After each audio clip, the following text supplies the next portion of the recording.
Testing the mic again, Zubair. Have you got me this time?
Good.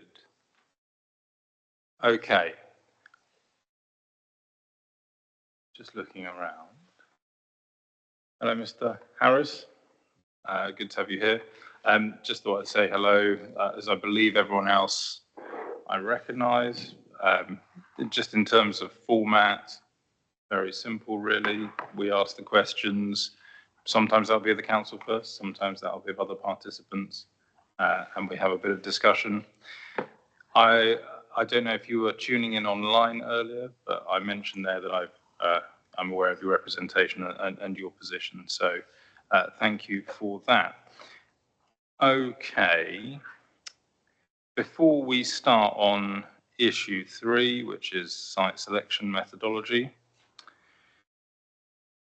moving on from issue 2, which is the settlement strategy that we've discussed, although there is some overlap between the two. Any points of housekeeping from anyone? Aha. Just one, sir. Earlier this morning, you made reference and you had a query regarding the transport modelling shared with National Highways and the sites that, or the number of homes that were included within that. If I may, I can just give you the specific reference to where you can find that information. Yeah, so it is document TRA 04.1. And that is the Dacorum Local Plan Traffic Modelling Report, November 2024. It is Appendix B of that, which can be found on page 99 of the PDF. That includes a table that basically, to all intents and purposes, reflects both the allocations and the windfall allowances of the local plan, recognising that it, up to that point, took account of the commitments as part of the most up-to-date commitments as part of that model as well. So what it basically says is it matches our Regulation 19 strategy for growth. There was one slight deviation with regards to a brownfield site in Hemel Hempstead town centre, Riverside, just with regards to numbers, but every other number on that seems accurate. Thank you. So just to be absolutely clear, that number would be 15433? It points out, there's a slight variation without getting into the detail of a common models. The base date is 2014 is the base date of the transport model. They then do an exercise to bring it up to date in line with completions and commitments at the time. And then they apply the plan growth going forward. So I think with regards to that table, it identifies 13,219 homes, but it doesn't take account of the commitments in that figure up to that point. So there's always, I think, with these models, they had to be brought up to revised base date, and it does take account of growth, up to that time, and then applies the modelling assumptions regarding windfall to particular zones, as well as the allocations to particular zones. Thank you. Given me some evening reading, page 99 of Appendix B. Thank you for that. Very useful.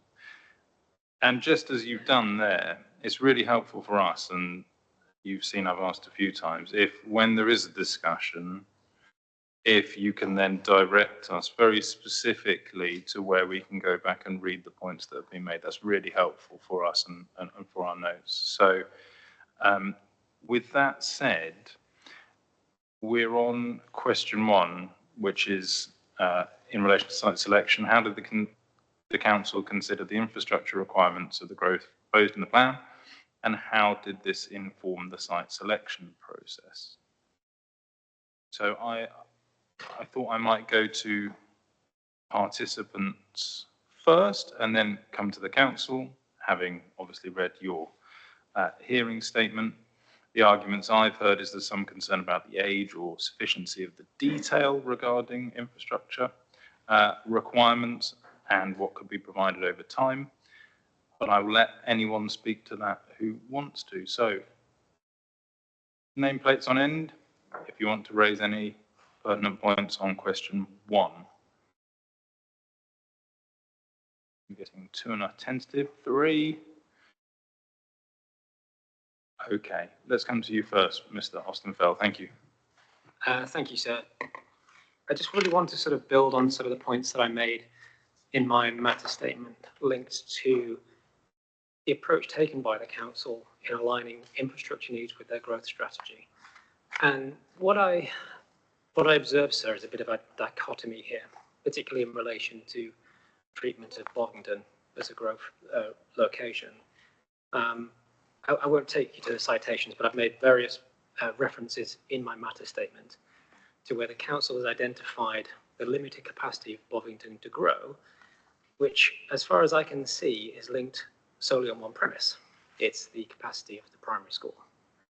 I must say this is probably one of the first examples I've seen where that primary school itself or a lack of capacity has been a single limiting factor for an area to grow. Normally, there are solutions to be had here, whether you adding existing capacity or looking for new school locations that would allow you to move past this point of principle. But it seems to me that the council has ruled out the prospect of any growth opportunities beyond the consented site at Grange Farm. And that, sir, is, I think, quite a big omission on their part.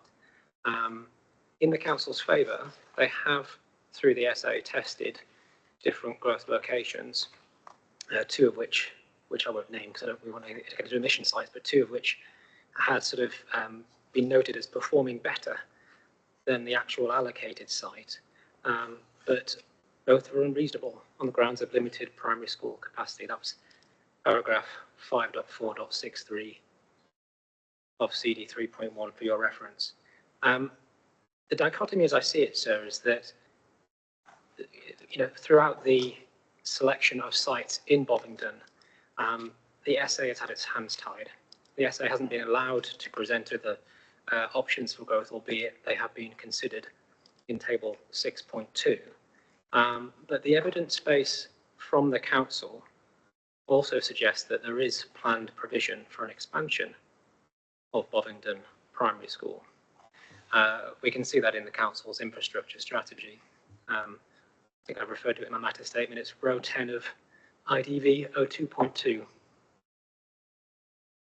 So the Grange Farm application, which was consented last year, as an emerging allocation, did have or was identified as a location to include a 3-hectare primary school. The county council decided it wasn't necessary as it's moved through the process, is now being redistributed for other uses. But when that application was approved, it was done so on the basis that the county council accepted that it did not, that it could not mitigate all the needs, and a contribution was made towards an expansion of Bovingdon or other appropriate services.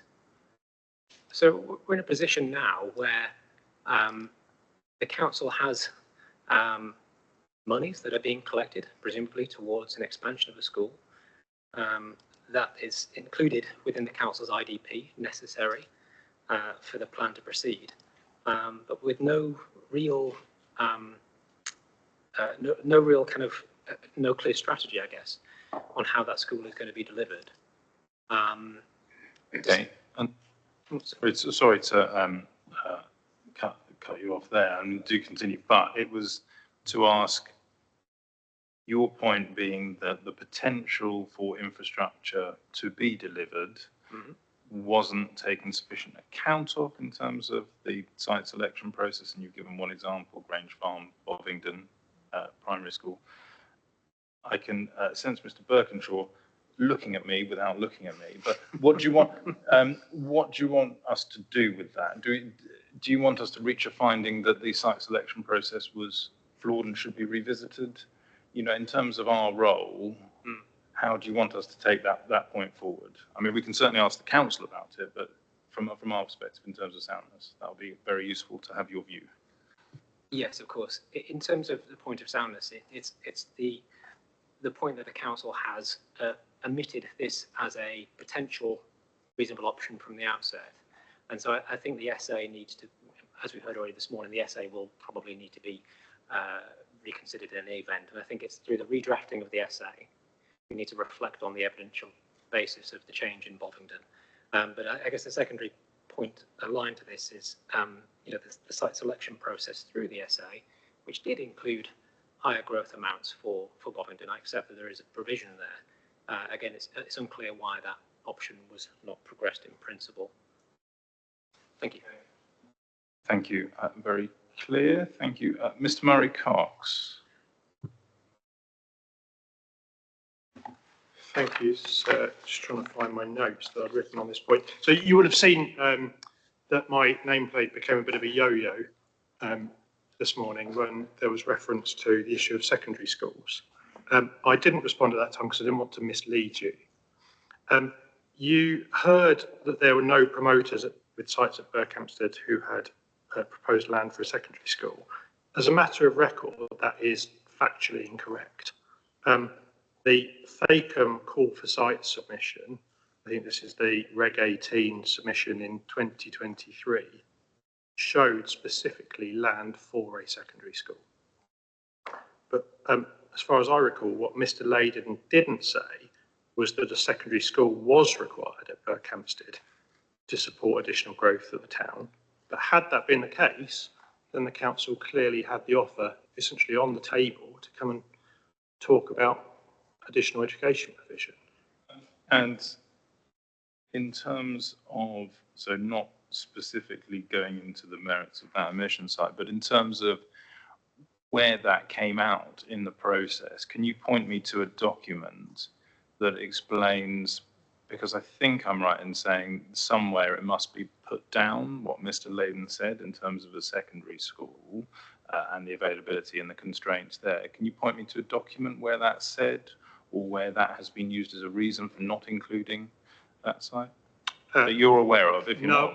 I can't point anything to that document. I think the course of events here is that Dacorum did propose a secondary school 2 years ago.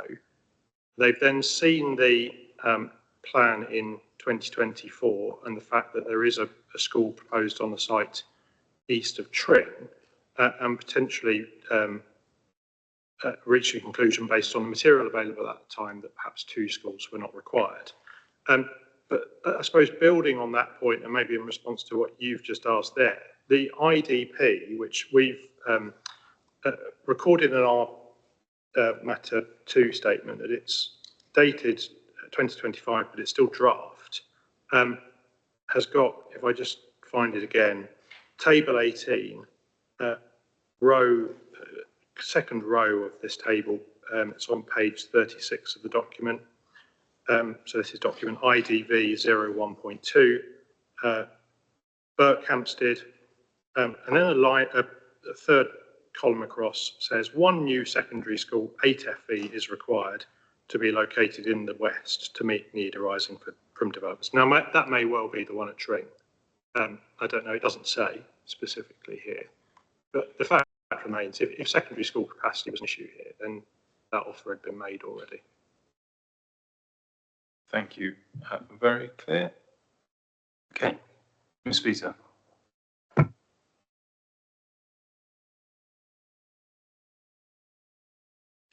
A small but significant point in our view is there appears to be a lack of implementation targets for a particular type of crucial infrastructure which would affect the borough's chalk streams. So we're talking about provision of fresh water and provision of wastewater infrastructure. And we may have missed it, but I would really like some indication of where the implementation targets are for those 2 particular types of infrastructure. That's very clearly put. So we're talking about, and I know the council have covered off engagement with infrastructure providers. They've provided some details there, but in your view, this takes the debate a stage further, as in where are the clear targets for when that infrastructure may be upgraded to facilitate that, to facilitate the level of growth the council proposing through the plan. Okay. So again, as is my way, I've got 3 key points there, or 2.5, if we take education provision as the same one. Okay, over to the council. Thank you. Thank you, sir. The comment I made earlier with regards to secondary school provision was generally in a wider context of infrastructure provision in certain settlements. Like in what I said with regards to no sites currently promoting that. I was having regard to the Regulation 19 representations made. So in particular with regards to Dacorum, which is ID 901, I think on page 47, it is recognised as in light of the council identifying land east of Tring for new development, including a secondary school, it is unlikely that an additional secondary school will be required here. Therefore, Dacorum will look to gift the land as public open space. ... This could also be a suitable alternative natural green space to facilitate other development than the Chiltern Beechwoods. That is just kind of just to quantify kind of what I said earlier and just being clear where I've drawn that particular reference from. And that's on page 47 of the PDF of the representations. It's just got to be taken in the context of when we're talking about accessibility and those earlier points around SA and the benefits of higher growth in Berkhamsted. Much of the narrative around that related to the expectation that growth would deliver a secondary school. So, and that, I think you've partially answered what I was going to question, because I was getting slightly confused about the relevance of a secondary school, because as I understood it, the number of services and facilities were relevant to the site selection paper. I think the point that's being made is that provision for a secondary school has been made somewhere, and that's no longer a constraint necessarily at Berkhamsted, and which you seem to accept. But I then think the logical question would be, well, would that affect anything you did in terms of the settlement hierarchy? So I think the short answer on that is no, it wouldn't. As I said, having regard to where we are before we apply the growth versus where we are after the growth, and in the context of the wider discussion about meeting needs and discussions to date, we kind of, as I said, going back to the paragraph, the framework that we consider it an appropriate strategy. And while we're on education, do you want to cover off the point about primary school? So this is the point we had from Mr. Austin Fell, that there is the potential for certain sites to deliver infrastructure. There are those sites that are even coming forward delivering the infrastructure that has been used as a reason to limit, in the council's view, the level of development that could be accommodated in certain areas. Thank you. Yes, I think on this point, it is worth probably just rolling back to the start, if I may, and just probably maybe clarifying the wider point and the wider question, and obviously noting the material we've already submitted. Just in particular on the matter of infrastructure delivery, I'd make particular reference to our infrastructure delivery plan of 2024, that's IDV 01.1, and in particular section 4.1 of that document. That spells out the methodology which has informed that IDP. What that means, if I can just go to that particular document, it's on page 25 of the PDF. Yeah, so you can see there the approach to the IDP was divided into 4 steps. Because we had a draft IDP in 2020, the methodology used focused on updating the previous IDP in 2020. So this is an iterative process from something that we had previously drafted. First one is the context and policy review. I won't dwell too much upon that. The second point is an interesting one. Review responses from infrastructure providers. The Dacorum Borough Council has undertaken regular engagement with infrastructure providers, the latest being on the revised strategy for growth, Reg 18 consultation, that's 2023. In addition, the council has further engaged with infrastructure providers to discuss their representations and engage with them on the preferred growth strategy. These representations and the output of meetings and responses to date have informed this document. So I'm not going into the detail of all the requirements, the thresholds, and the specific schedules, but I think that's an important point. And just to cross-reference that, if I can, to you, I think you might have just briefly alluded to it earlier. For matter 1, Appendix G in our response, we provided just a sample of the type of engagement we made on infrastructure, and that was an email shared with the County Council, but it's the same email as we would have shared with other infrastructure providers through this process set out in this methodology. And you will note in that we had made reference to the fact that we had already engaged with people since since that revised strategy for growth in 2023. And that as a result of that engagement, we were making some further tweaks and changes to the sites and the scenario as a result of that. Now, again, I don't want to dwell upon sites. It's more about the process and showing you the evidence that says we do engage with infrastructure providers as process. It does inform the site selection, and particularly the preferred growth scenario we have in the plan today. And going back to the point on education, I think it's, I'll, as I remember it and recall it, for Bovingdon, we previously, and I think it was the revised strategy for growth, recommended a lower growth, scale of growth on the one allocation we had at Grange Farm. That was on the basis of the feedback that that is what we understood based on the feedback and engagement, that, you know, the level of growth that Bovingdon could take. What we've seen since then is in the submitted plan, 217 homes. It's an increase. I think 67 homes. I'll have to double check that. But basically, the figure was increased between the Reg 18 and the Reg 19 stages in response to the fact that we felt Bovingdon could accommodate more. And as a result of that, you know, dare I say, it's a slightly specific figure, but it's having regard to discussions and engagement that we had. So I think taking those into account is just showing you that we do take on board, we do engage on these particular matters and issues. You know, the plan, you know, in ways, as I've said, kind of demonstrates how that engagement is taking place and how that has shaped the plan. I understand that. And Mr. Birkinshaw and I haven't discussed this point yet, but if we look at, we've discussed policy SS1 in the round, and we've talked about making abundantly clear what is allowable in or what is in principle acceptable in certain areas. If I just take the larger villages of Bovingdon, Kings Langley and Mark Yates, I hope I'm pronouncing that correctly, it says in that tier, modest growth will be delivered through a combination of site allocations, existing commitments and windfalls. So that means that if there are other applications that may be acceptable, say if school provision has been is no longer an issue, that wouldn't be acceptable at larger villages, because we have modest growth will be delivered through a combination of site allocations. It's not one. It's not an existing commitment. Would it be a windfall? I think by the very nature of that, the windfalls would be sites not specifically identified within the plan. Would it be modest growth? So modest growth. I'm just these are the arguments that would be had in the implementation of that. So is the modest growth referring to what the allocations and the strategy provides? Is that the modest growth? Is the modest growth applying to what the windfalls would add to that? What is the, and so that's the tussle that we're having in terms of the effectiveness of that policy. What does it direct you towards, and if, say, an application like that were to come forward?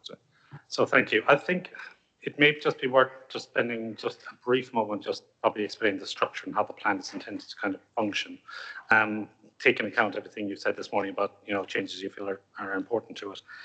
When it comes to housing, which we would just take this by example because that's relevant to, say, infrastructure provision on education.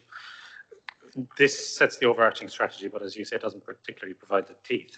And where we talk about housing is our approach to housing, employment, retail, and these needs is set out through the other strategic policies of the plan.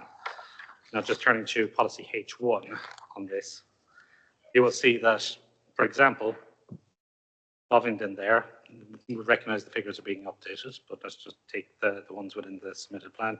Total number of homes, 249 within that table. We know it's being updated. Now that's the figure that we would have tested through the infrastructure delivery plan. And turning then to point 3 of this policy is that the principle of housing development will be supported in accordance with X and Y and within the built up area of the 6 main settlements as defined by the settlement boundaries. And what that means is that for us is the bite that says where housing will be accepted, you know, quite clearly with regards to the 6 main settlements. And for that, what we mean by that is we know, broadly speaking, that the figures above can be delivered and the infrastructure available can be delivered at the right time, you know, in accordance with the strategy that allows the principle of housing development in that geographical extent, which is within the built-up area, taking account of the revisions we're making through site allocations. And for that, that is where we have, well, the infrastructure, the IDP is based on the fact that X number of homes is going to be allowed in that settlement, and we know the infrastructure can accommodate that. That's not to say it's overly prescriptive, but it is giving you a flavour of, well, windfall sites will be determined on a case-by-case basis. Okay, so just so, and sorry if I'm taking too much time on this.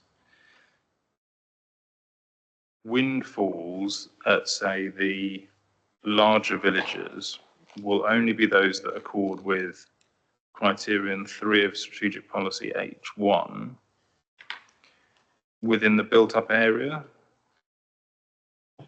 That's correct, yes. So there is some provision for modest growth beyond site allocations, existing commitments, which would be by way of windfalls, but only within the built-up area. That's correct. Again, I would just note that outside of the built-up area, we do make provision outside of that. So you will note the very last row of that table refers to identify small villages, other small villages in the countryside. The important thing about the approach to the numbers in that is we're testing figures we feel are realistic in the terms of infrastructure provision.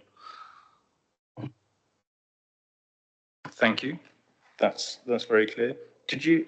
And I think that's covered those two initial points. Did you want to come back to Ms. Vita's point about, in terms of thresholds, if you like, or the implementation timing of water and wastewater? You've already mentioned the discussions that have been going on with infrastructure providers. Do you want to talk anything about, say anything about that? Thank you. Yes. Again, it goes back to, just don't reiterate my point, but obviously the methodology, how we have engaged, it's a consistent process. We engage with all infrastructure providers generally at the same time, notwithstanding the fact we do have more regular meetings with certain bodies such as the County Council and as well, and as I said, National Highways through other meetings. But just, if I can, in pointing to the evidence on this, I think just going to, it's the more up-to-date IDP, which again reflects the position from right now. It's IDV 01.2. That's what I would call the 2025 version of it. And within that, it's addressed specifically under section 8.1 and 8.2. And again, without going into the detail, that report's accompanied by a comprehensive schedule of infrastructure. Dare I say, it can be a bit unwieldy sometimes, and we recognize that, but unfortunately, I think what we wanted to show is that we have been very, very committed to understanding the detail of our plan, the infrastructure requirements, the timescales for delivery, and the likely costs. I'm just looking at that, taking Bovington as an example, that does have 249 in there as a figure, which is consistent with H1, is it? Yeah. Yes. Okay. Thank you. Thank you. Yes. So I can see one last flag up on this first question, then we'll move on to question 2, which is about viability and deliverability of sites. Mr. Harbridge. Yeah, sorry, thank you. Just listening to the discussion and the comments there on infrastructure and taking up the point about water and wastewater. We cannot see any of these discussions they have with the infrastructure for water and wastewater, and all we see at the moment is the general public, and we live the reality of it and the reality of the Berkhamsted STW in particular. Last year spewing out 20% of the whole year into the canal and the River Bulbourne, Chalk Stream River. And we don't see this, and when we actually investigate with developers, they say, well, it's their statutory obligation to provide it. We find this rather difficult to balance, because this is the critical infrastructure that we're talking about.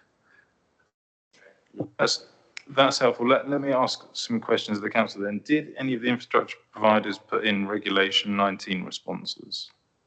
Yes, they did. Have you got statements of common ground with any of the infrastructure providers?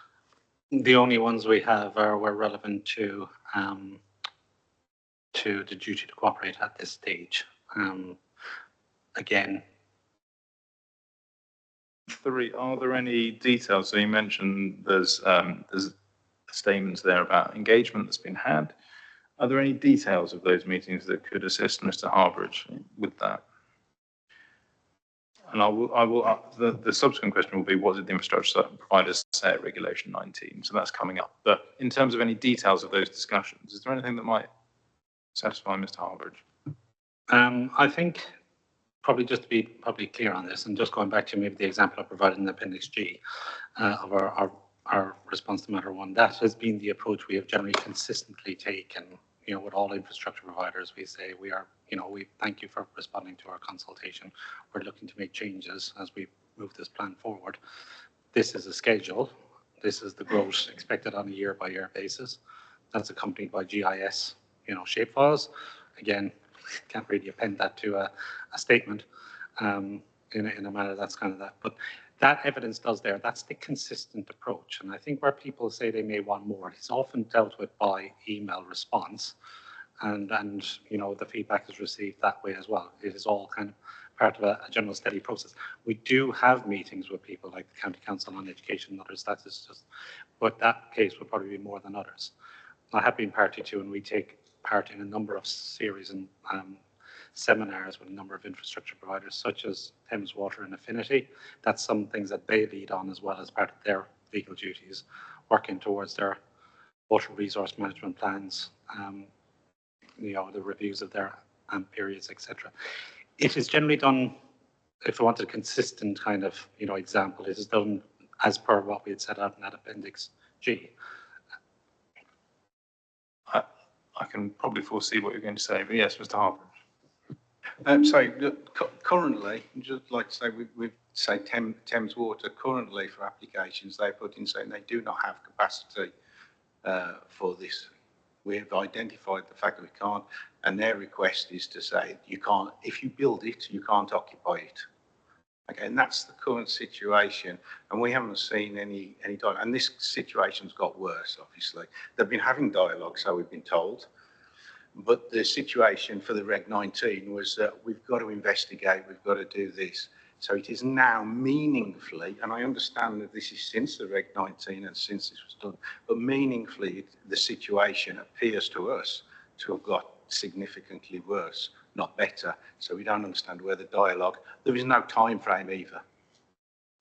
And this moves us nicely onto, although I'm sure you didn't intend to, question 2, which is how did the council consider the viability and deliverability of sites? We've heard from Mr. Harbridge, that there are instances where infrastructure providers are saying, no, you can't build or you can't occupy until a certain threshold when we've undertaken some upgrade. Understood. Are there any other points on question 2? If I just go around the room and I'll get the council to comment on those. So question 2, how did the council consider the viability and deliverability of sites, especially where new strategic infrastructure is required? Okay. So it's just that point. Mr. Layden.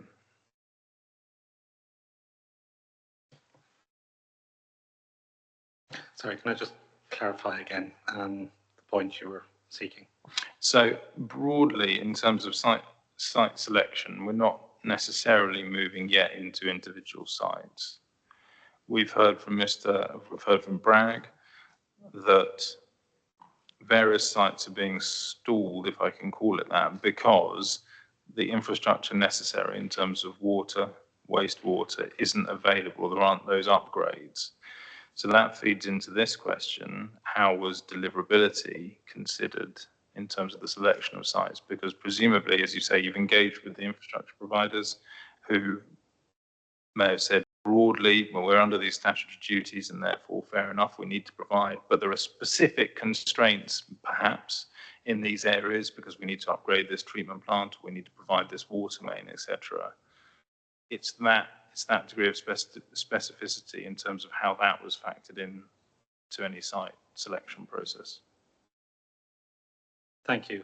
To try and keep it brief as best as I can, in light of the various and many engagements we have taken place on this, there's a few factors to consider with regards to deliverability. I think, firstly, is what the sites say they can deliver, what they're putting forward in terms of infrastructure. I won't dwell upon one particular piece of infrastructure, but there's obviously on-site infrastructure to be considered. Some places are delivering primary schools, secondary schools, halls, scout huts, open space provision, that list can go on, and SUDs and other forms of infrastructure. And there's the off-site, the strategic transport improvements. And that, necessitates the other dialogues, and we've talked a little bit already about our engagement with National Highways and some of those, and I'm sure we'll come on to discuss infrastructure in a bit more detail as we get to sites. When it comes to, the realm and the cumulative impact of infrastructure, I've referred to the IDP and the relevant references provided already in the methodology taken on that. Cross-reference those with our statements of common ground that we have as site promoters and landowners and agents that we submitted since submission, demonstrating and setting a clear commitment that these sites are deliverable, and putting forward, particularly where they are 5-year supply sites, the expectation on when we expect planning applications to be submitted, if they have not, and the broad timescales for delivery to the point that we start seeing houses on the ground. And that is reflective of our trajectory at this stage as well. The final point on deliverability, if I can, is obviously cross-referencing to the local plan viability study, update 2023 as the starting point on that. That is reference 03? 03.1, thank you. And within that, it too considers the cost of infrastructure, proportionately in accordance with the PPG as well. And that is set out in the methodology in terms of the costs with regards to the kind of, it takes account, obviously, won't go into the detail of viability just now, but ultimately it does make an allowance and an assumption of costs, and that was informed by the outcomes of the IDP schedule that we had to support Regulation 19. Okay, so just from my understanding, although it may not be immediately accessible because a lot of this is done by email, there is an example of how you've engaged with infrastructure providers in Appendix G to your statement. In your view, there has been sufficient engagement. There is evidence in a lot of those sites that have been promoted that are before you. And my only question is there any instance that you're aware of that an infrastructure provider has said in relation to a site, whoa, we can't commit to this, there's a problem here, the infrastructure isn't there? I mean, for the purpose of this plan being examined, I would suggest no. I think there is obviously some discussion and feedback around infrastructure, and I think it's debatable, depending on the representatives present, about that information. We feel that information is sufficient. We felt it was sufficient at Regulation 19. We sought to improve it through the live element of the infrastructure delivery plan on submission, and to give us kind of greater confidence on that. We recognise, and I think it's important to note the point about plan proportionality on this. We recognise there's a higher threshold in terms of the knowledge and understanding with regards to sites in the first 5 years, the deliverable sites, and that the reasonable prospect of sites going forward at later stages. And we do recognise that some sites can come forward quicker and some sites can come forward sooner, and that might result in some variations in when exactly infrastructure is required. But to the best of my ability and knowledge, when considering the feedback and concerns, I think we're in a very strong position with the various infrastructure providers in terms of the engagement we have, the level of detail and knowledge we have at this point in time, recognising it is live and it needs to be kept under review. Just on that point, and it's a point that Ms. Harbridge raised, I think. So if you go to the Thames Water Regulation 19 reps from December of 2024, they include a spreadsheet, and within that spreadsheet they look at all the sites essentially, and they've got a network assessment, green, amber and red. So in their assessment, red is on the information provided, modelling will be required, and it is anticipated that upgrades to the network will be necessary. So you've looked at all your sites, and quite a lot of them are red, basically. I won't go through them all. People can look at them on the council's website. But what they've done is they've gone through those sites, and for the network capacity, they've identified red, and they've sort of said, yeah, upgrades are going to be required. And this goes back to the point that Mr. Bristow made right at the start, and I think it's the point that Ms. Harbridge was trying to get to. So you've identified some sites in your plan. Thames Water have said, well, they've identified it as red, so, you know, an issue, upgrades required. What then did you do with that information? How did that information sort of feed into your assessment of the plan? And now I know at a Reg 19 stage, that is your submitted plan, so they're already in. But I think the point that Mr. Harbridge is getting to is there's one evidential analysis of your Reg 19 site. Where do we find this for the site selection process? So where do we find a similar piece of evidence where you've gone out to, and we'll use water as an example, you've gone out to Thames Water and said, what do you think about these sites? And they've either said, yeah, fine, or hang on a minute, no, there's an issue. Where do we find that evidence, but for slightly earlier in the plan making process, where you were still thinking about which sites to allocate?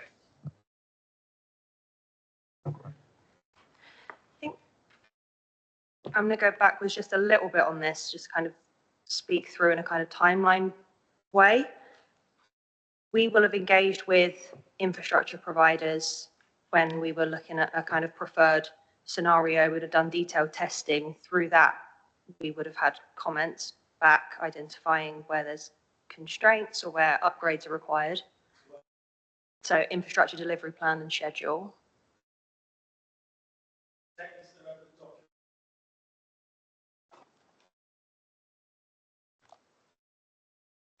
Is this IDVO 2.1, the infrastructure schedule? Or are we talking about an earlier one? Well, I have IDVO 2.2. Sorry, you're right, that's the March 2025 one. So I've got one comment which says reinforcements will be required with the aim to recover current level of service and loss of capacity in the network. Oh, 1 second. that's all right. After telling everybody that the public Wi-Fi was really good, it's now just ground to a halt. So just give me 1 second whilst it loads up. I'm on the other one. IDVO And it 2.2. won't load either. So I'm trying to download from your evidence library IDV 02.2, March 25.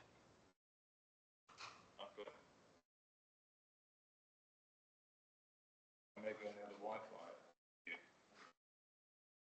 Okay, let me try again. Hang on. It opens it as an Excel. Right, okay. Right. Got you. Right, sorry, start again. So we've got IDV 02.2. Yeah. So we've had comments back based on engagement with these infrastructure providers where they've said reinforcements are required. We've also had specific comments on 2 sites, Dunsley Farm in Tring and North Hemel. We will have...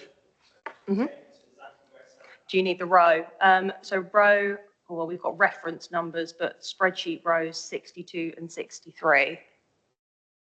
You might need to enable editing to filter. Okay, 62 and 63. That's the actual spreadsheet row number. The reference, they've also got is 60 and 61.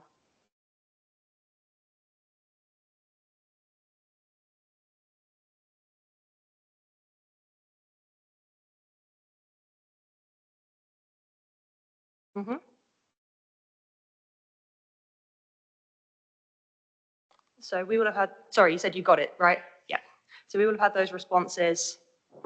Oh, I'm assuming that's fine.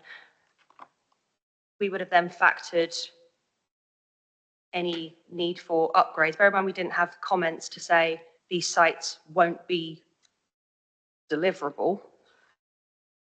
It would have been identified upgrades to certain infrastructure kind of services or facilities. They would have then been factored in through our viability work. So this is dated March 25.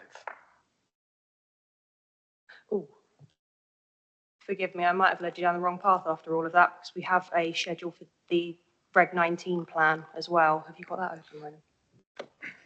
Yeah. Well, I think what the Point you point that Mr. Harbridge is trying to get to, I think what the point that Mr. Bristow is trying to get to is, where is the evidence that says in your selection of sites, you have, obviously, you've gone through a process, you've done a call for sites, you've filtered various sites out, and then there's a stage at which you then go out to statutory consultees, undertakers such as Thames Water.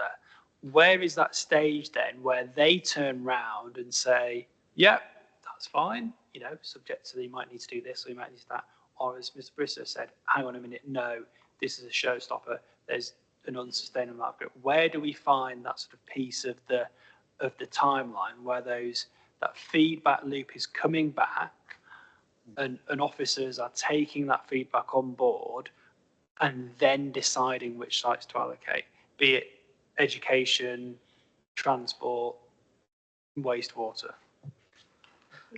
Yeah, if I may, and again, just there is one example, and I think just given reference that I don't want to dwell upon it, it was an example, and the Appendix G example of how we've engaged with regards to infrastructure. And if I can just bring up that example in terms of the content of what it said in that email. Just getting down to it. So if I can just read it out for me before freeze. It is our response to matter 1. And obviously we included a number of appendices within that, evidencing engagement. And Appendix G refers to an email that we shared with Hertfordshire County Council with the subject Dacorum Infrastructure Delivery Plan Consultation - amended scenario - please respond by 23rd of July 2024. And that is an example of, you know, this, going back to this is how we would have followed the standard process.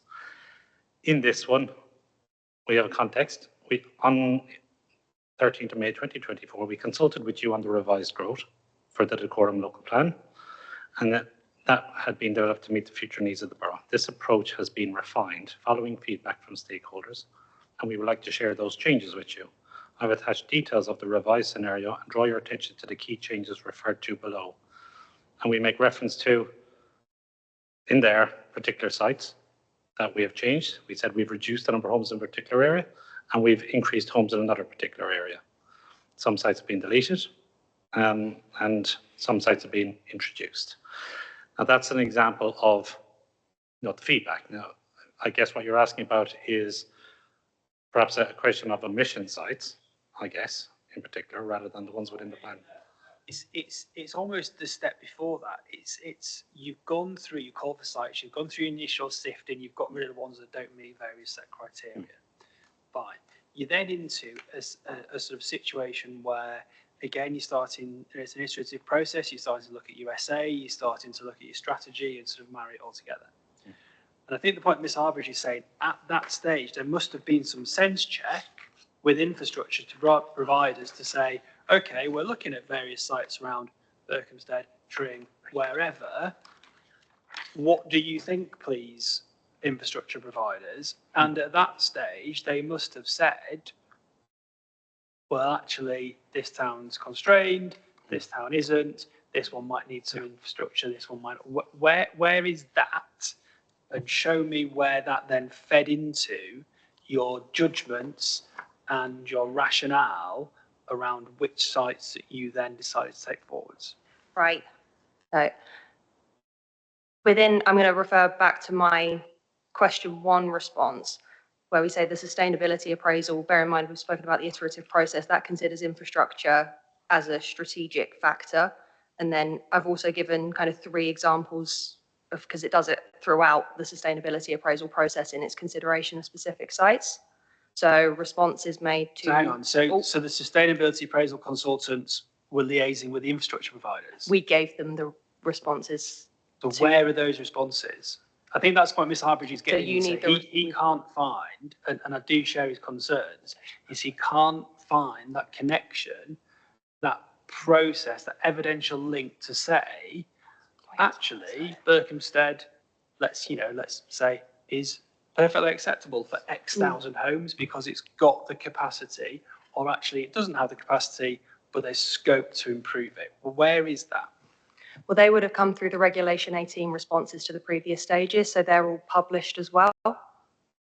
So we provided those to the sustainability appraisal consultants along with our previous iterations of the IDP, which were viability informed. So all of the, I guess, the detailed responses that we would have received to the revised strategy for growth from infrastructure providers would have then been given to the sustainability appraisal consultant, and they are published. I'm aware that Ronan, you're looking for the kind of later stages, but I guess the sustainability appraisal would have considered infrastructure and previous responses as a strategic factor when determining reasonable alternatives. Once we or identified a or scenario assessment, once that had been done, we would have then taken our preferred scenario and tested that in detail with the infrastructure providers. I think that's what Ronan's explaining throughout this. So if I maybe can just hopefully add some clarity just by way of examples. We do an informal consultation at the basis of having sufficient information to inform a formal consultation. And with that, we do these rounds informally to get us to a point that says we have enough confidence to make recommendations. And even then, we do have the Regulation 18 consultations of 2017, 2020, and 2023, to which infrastructure providers will be afforded a chance to respond publicly in a public forum. And they are, again, maybe going back to points I made about the iterative process, snapshots in time. And we do have that within the documents in considering the public position on this. CD 10.3, the Issues and Options Consultation Report. CD 10.4, Consultation Summary Report, Emerging Strategy for Growth. And CD 10.5, Consultations Report, Revised Strategy for Growth. And within that, we will find references to a number of infrastructure providers and a summary of the issues raised by them at each of those stages. So, in my view, I feel that's sufficient in terms of proportionality and transparency of demonstrating that we have engaged. Now, I do recognize the wider point you're making on this about, well, what about in between these stages, perhaps? How have we, gone through that? We do have, examples of responses. We do have those to hand, if that is helpful. But as I said, I could give you one example, but I'm just mindful of the nature of what I would say relative to, say, an example of another one, and whether we should be needing to provide all of them for completeness. I would suggest not. Okay, so you mentioned the interim sustainability appraisal, which is, sorry if I've cut across you, which is CD 04.1. So I don't know if we've got that, CD 04.1, the interim sustainability appraisal. I was just trying to, the way we work when one of us is talking, the other one's looking at things. And so I was looking then for examples of engagement with infrastructure providers. And it says, I've got paragraph 6.2.72. So this is CD 041, which is the interim sustainability appraisal, 2023, I think it is, that says, in light of the above, there is a clear case for flagging a concern with high growth at Berkhamsted and also supporting Hemel Garden community. And that's in relation to wastewater treatment, unless I've read that wrong.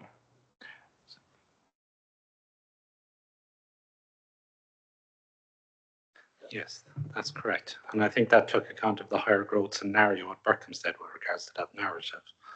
So, and again, being an iterative process at a point in time, obviously shaped and refined through, subsequent material and evidence received.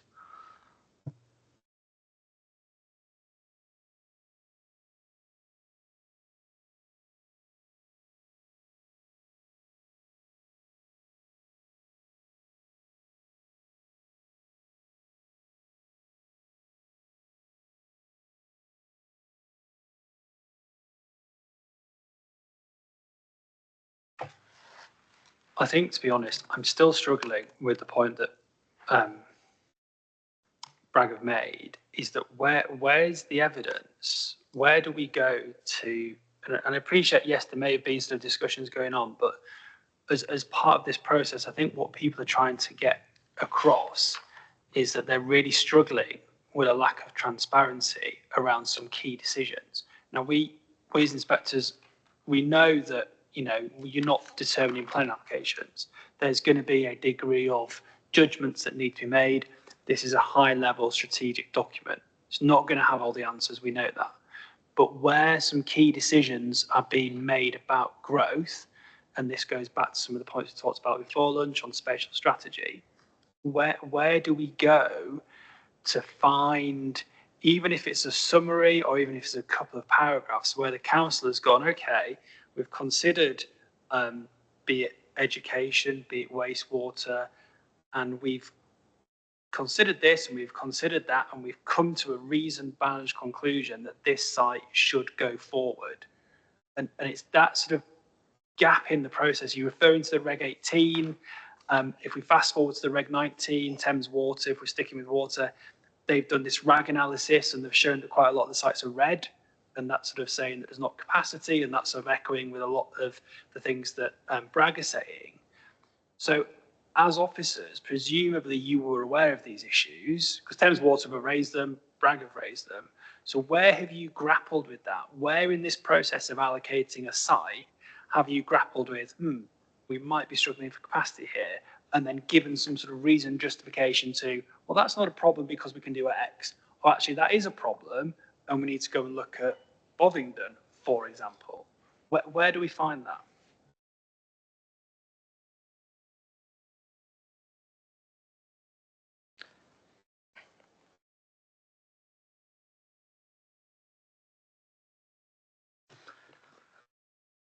I think there's very little more I think I can add in addition to what I provided already, other than to maybe provide some contextual examples on this, and drawing upon some of the examples of, say, the issues or the emerging strategy for growth consultation and consultation report that tested a scenario which, say, for example, included more growth at Berkhamsted. And we can draw upon and look upon the consultation reports on that, which talk about, you know, the feedback from a number of infrastructure providers. We'll get the points from the county council with regards to education and feedback on that. They will have reviewed it.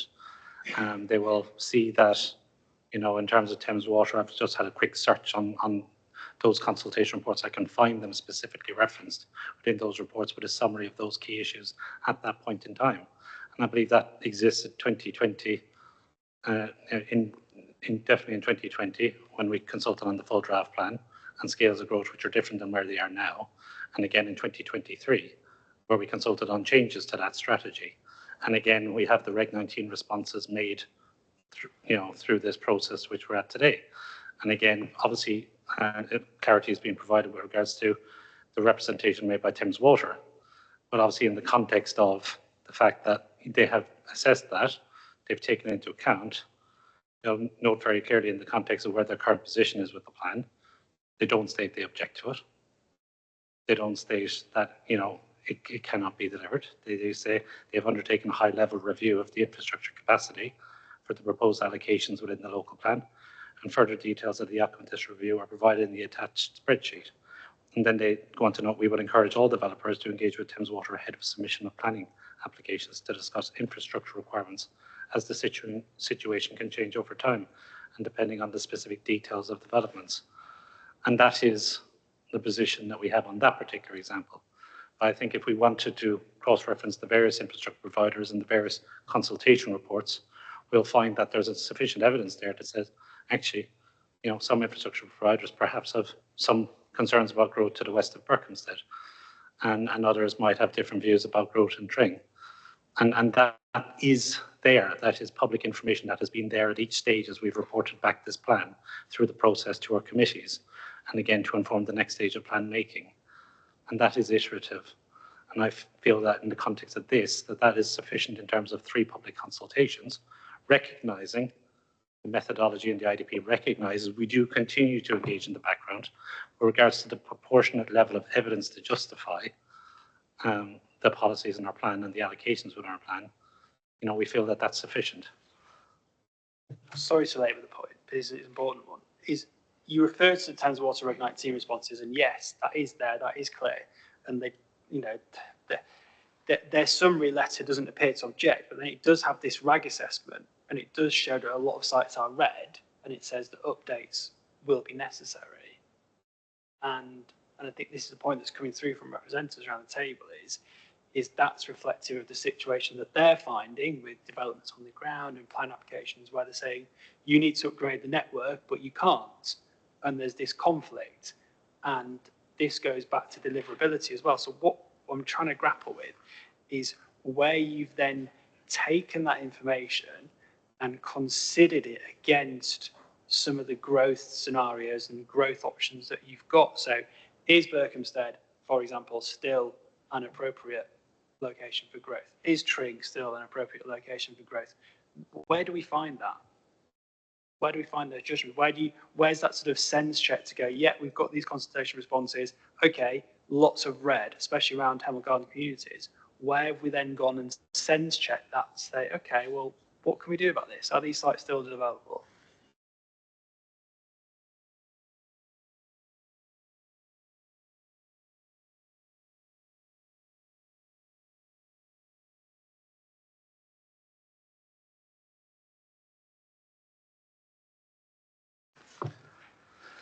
Again, forgive me because I'm just trying to mull upon the question being asked and understanding if there's anything more I can draw upon to aid this conversation further. Perhaps it's something we might need to take away and respond to, if you consider. And I think it goes back to a point that a lot of representatives around the table have been making. It's almost sort of a summary point that I can't speak for Mr. Bristow, but maybe for myself, is that I think I do share some of the concerns around the sort of the transparency around some of the judgments and some of the conclusions that you've reached. Now, it may be as we go through this process, we test these allocations, we say, yeah, that one is sound. That is a sound allocation, fine, perfectly acceptable. But what I'm struggling with is where you have assessed those sites, when you're sifting all these sites and coming up with some judgments and some conclusions and some reasoned justification as to why site A has ended up in the plan rather than site B. And the essay does do that. And we heard from your colleague this morning about how he said, well, it's not really the purpose of the essay to look at reasonable alternatives in that regard, but it did give some commentary. So to be fair to developers around the table, they've got a bit of information in the essay. But then I think the message we're getting from representatives, developers and residents is we've got that bit of information in the essay, then we've got sort of the HELAR sheets, but there's no real sort of succinct summary for each site which pulls it all together and seems to draw on some of these issues that Bragg raised around, we've just looked at wastewater. I'm sure there's other, infrastructure, and it's just that sort of, I'm not looking for sort of the appeal decision detail on every site, but it's just that sort of transparency around, yeah, we made a judgment and some people are going to disagree with it. This is our judgment on why we think this site should go forward and why we think the plan's sound. And that's what I think we're just struggling with at the minute. I would agree, and I'm just wondering if we take a little break, because if you'll notice in question 3, it's what evidence can the council point to that demonstrates that carrying existing allocations forward is right effectively. So that's another question that goes very specifically and will want to be pointed to some evidence there. And also probably we wanted to point to some reasoned justification in old money in terms of question 4. So where can we go to see the process that has used the Greenbelt constraints and has used the OMB, and how's that filtered into things? So my personal view, and I haven't talked with Mr. Birkinshaw about this, is that we break for 15, 20 minutes. Just have a think about that so that when we come back, you're really ready to say, well, it's here, it's this very specific thing, it's this sentence, it's this paragraph that we can talk you through.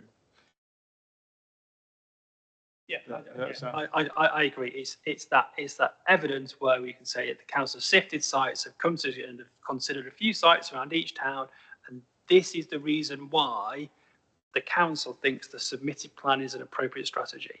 This is where we see the link between early days call for sites, sifting, collating your evidence, doing the things you've talked about into a succinct summary that says, this is the reason why we've allocated this site. And I think that's the point that residents are getting to. They can't see that sort of evidential reasoning be even in a summary. We may be wrong, and that's why I think Ms. Bristow is saying have a break and go away and just come back and say, no, this is where it is. This is the document. This is where it is. That's the point. So can I just ask just for a little bit of further clarification? There seem to be a number of points, if I may say so, that in the last couple of minutes you've referred to emanating from a rather more specific question relating to where do I find the responses in relation to water and waste. That's quite a specific question, and we're happy to take it away. It's plain from what we've said that there has been engagement with the relevant authorities, to which you said, well, fine, I can understand that. Plainly there were, not least in consultation, and you decided that there's enough capacity at the right time. So one question is, do you want to have any further detailed information about their responses? That's one quite specific question, which was the one, in fact, asked by Mr. Harbridge. A different question is that where do I find a really succinct summary as to how infrastructure has been dealt with in the selection process? That is a question which we've sought to answer across the questions, do you follow me, raised in the MIQs. That's the nub of it, is, and it may be that there's a document somewhere that says this and has various tables. You often see them, councils, various tables where they look at sites and they'll say, wastewater, yes, Thames Water have raised an objection, but want capacity to increase. It's the acknowledgement and the recognition that you have actually considered these things. And like I say, it might be in there. I don't know. It might be a succinct paragraph that says, growth at Berkhamsted is acceptable for this, and this reasons. This site therefore goes forward. Yes. So I understand that. I'm just highlighting that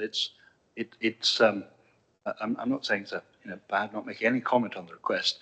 It's a different request from where do I find specific responses from water and waste. So we'll go away on the basis that's a slightly different question. The third question that Mr. Bristow has posed is a different question again, which relates to the process in relation to greenbelts and AOMB, part of the selection process, of course. Again, that has sought to be engaged with in the answers we've already given to MIQs. And I'm just wondering, because it's, if you like, different from the first two questions, is whether or not either we have a bit more clarity now, or we await to see whether we can help you further when considering that matter. That's absolutely fine. No, my question was not so much a question as a query. No, I'm being facetious. My question was more forewarning, and it was actually trying to be nice in a sense that when we get to question 4, when we're talking about how will designations such as the Greenbelt and the National Landscape, how are they taken into account as part of the site selection process, I will be in my way, and based on the sort of discussion we've had, I'll be asking very specifically for references to documents, for lines in those documents. So it wasn't a new request in any way. It was just to give you time so that when we come back for that session to be able to go, well, absolutely, based on the way the discussion's going, it's here. This is the sentence or the paragraph or the document I really want to point you to. So it's to preempt that. Okay. So well, not a question in terms of a new bit of evidence, no. And it may be, and again, purely guessing, it may be that the answer to both those things are in the same sort of summary sheet for each site or document. It may be that you've got a paragraph on infrastructure, education, it may be that's actually or it may be across more than one document. Yeah. And hence the reason trying to look at them in a discrete fashion, but I've got the point about alerting us to maybe more specific questions on evidence, and we'll certainly use the break to see, how we can help with the first two questions. Hope you don't mind me trying to. Okay, would 20 minutes? Should we come back at past? Okay, let's adjourn. Thank you. Back at past.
Okay, let's resume and continue. Can I look to the council then? So when we left off, Mr. Birkinshaw had set out in particular just that clarity, that audit trail, if you like, as to how we've arrived at where we are with specific reference to infrastructure providers. Thank you. I think I can try and keep this relatively simple. So just by way of the plan and the submitted and the site allocations and the growth within the plan, and then the reference made to, you know, representations made at Reg 19. And subsequent to that, you know, this is one point, and you know, did we have anywhere where we responded to that to say, yes, this growth is there? The one thing I would direct you to on this, and is that we have 2 IDP reports, one October 2024 to inform Reg 19, and one dated February 2025 to inform submission. And the second one of those, IDV 01.2, the February 2025 version, specific purpose of that is to respond to representations made at Reg 19. And it does consider, in the matters of Berkhamsted and other areas and growth, particularly large growth, you know, the larger allocations within reason. It does look at those in turn. And it does, so by nature of the first report was setting out, well, this is how we've done all the engagement since 2020 to get to this point. And this is where we've arrived in terms of a schedule. And then subsequent to that, that entire March or February 2025 report is there to deal with the representations made by infrastructure providers and making revisions and updates to that. So I just think that's an important point just to bear in mind with regards to what we're examining and the strategy within the plan. So that, again, you know, we had consultants on board, the schedules were revised and updated. Now, we can look at the details of that. But I just think that's an important point with regards to that. Going to the points earlier and the specific points, I think, in questions you made about the specific questions around wastewater in Berkhamsted, for example. Now, we are happy to provide, by way of an example, a timeline or, you know, the responses to that and showing, you know, what they were as a process, and to perhaps accompany that with a note that maybe explains that, you know, how they were taken into account at various stages. So obviously one thing is their response to us, it's how we took that into account and what you know, whether changes were made as a result of that. So we're happy to provide something like that if you feel it is helpful to the process.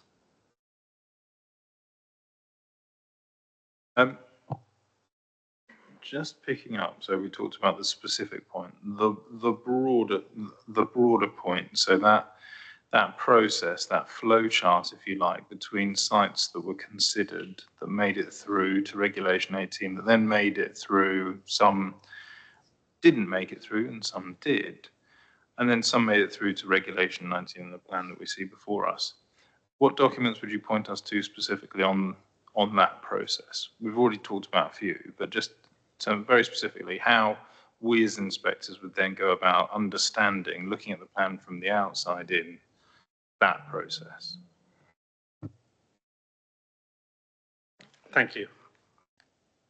I think the first piece of evidence I'd like to draw upon on this, and again, I think it has to be taken in the context of the evidence as submitted, set out in our response to the 3 particular questions on this matter, and that needs to be taken in the realm. That is our starting point about where the evidence is. There are probably 2 kind of particular ones I would draw upon, and I think one of them was, I would say, the site selection topic paper Appendix B from 2020. Now that's just a point in time about the draft plan that we consulted on then. That, you know, does particularly Appendix B on that from what I remember. Let me just get the reference. It is PCD 05.3. And that's Appendix B, a summary of sites. And that presented detail with regards to what we would say were the sites that ultimately whittled down, the ones that formed the reasonable alternatives or those considered through the SA process. But we produced that kind of in tandem with, and that took account of the outcomes of the SA. But to all intents and purposes, the narrative of that is very, very similar to the essay when it regards, a variety of matters on that.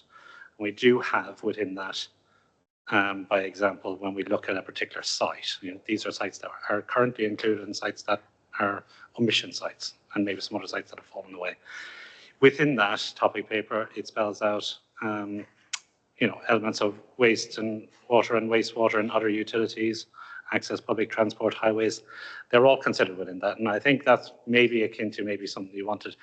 The council did make a decision in the interest of trying to keep things concise, that we didn't want to repeat narratives too much across documents, and recognizing obviously that the essay is an important document, but it's not ultimately a site selection piece in its own right. The narrative there is still broadly consistent with the elements as set out within this table. And when you look at it, the discussions on historic environment, ecology, flooding, alongside infrastructure, those elements are broadly reflected too within the narrative of the essay. And with that, you will see at the end of that, we do have an officer recommendation, in light of that. Now, our most recent evidence submitted to you as part of the response to matter 2 include an appendix, and that set out with the aim to be clear and transparent the council's position with regards to all sites in the plan, and where we feel they have progressed to a point and where we feel they might have been discounted along the way. Just pause there. What you've just referred to, is that the changes between Regulation 18 and 19 document, this CD 10.6, is that your statement? Is that the healer? I'm just trying to get a fix on that document. It's so it's the council's hearing statements, response to matter 2, and then it's Appendix A. So it didn't provide a redo of, say, the site selection topic paper, but it did set out a table trying to explain where sites were discounted and a cross-reference to each stage.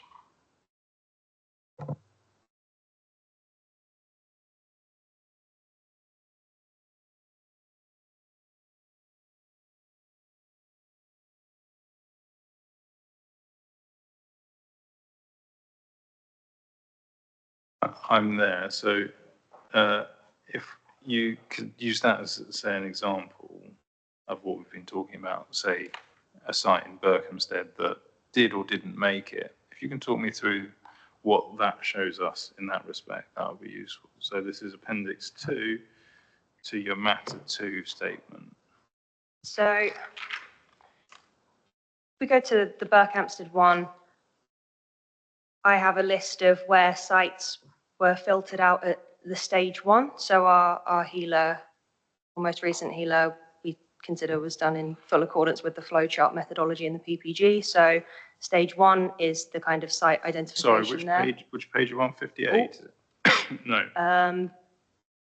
The start of the Berkhamsted schedule in that appendix. So it is 64. 64. So it sets out a table for each stage of our most recent, we call our site selection process. So we have first stage of the healer process, which looks at sites which we don't consider would need a full detailed assessment.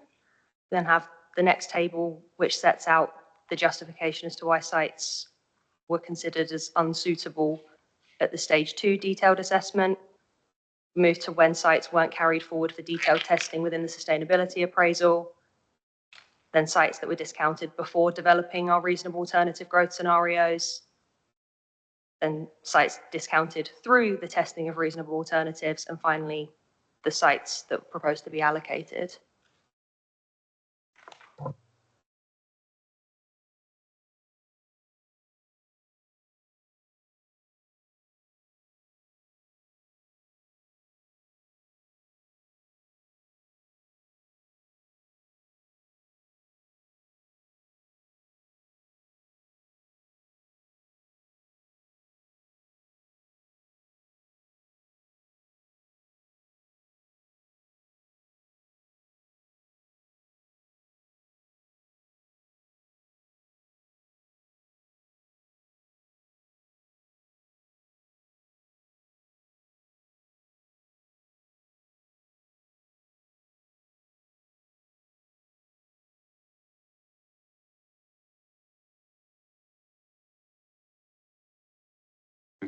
Okay, I think I've got that. Now, question, how does this then relate to the document CD, I think it's 10.6, that is the changes between regulation 18 and 19?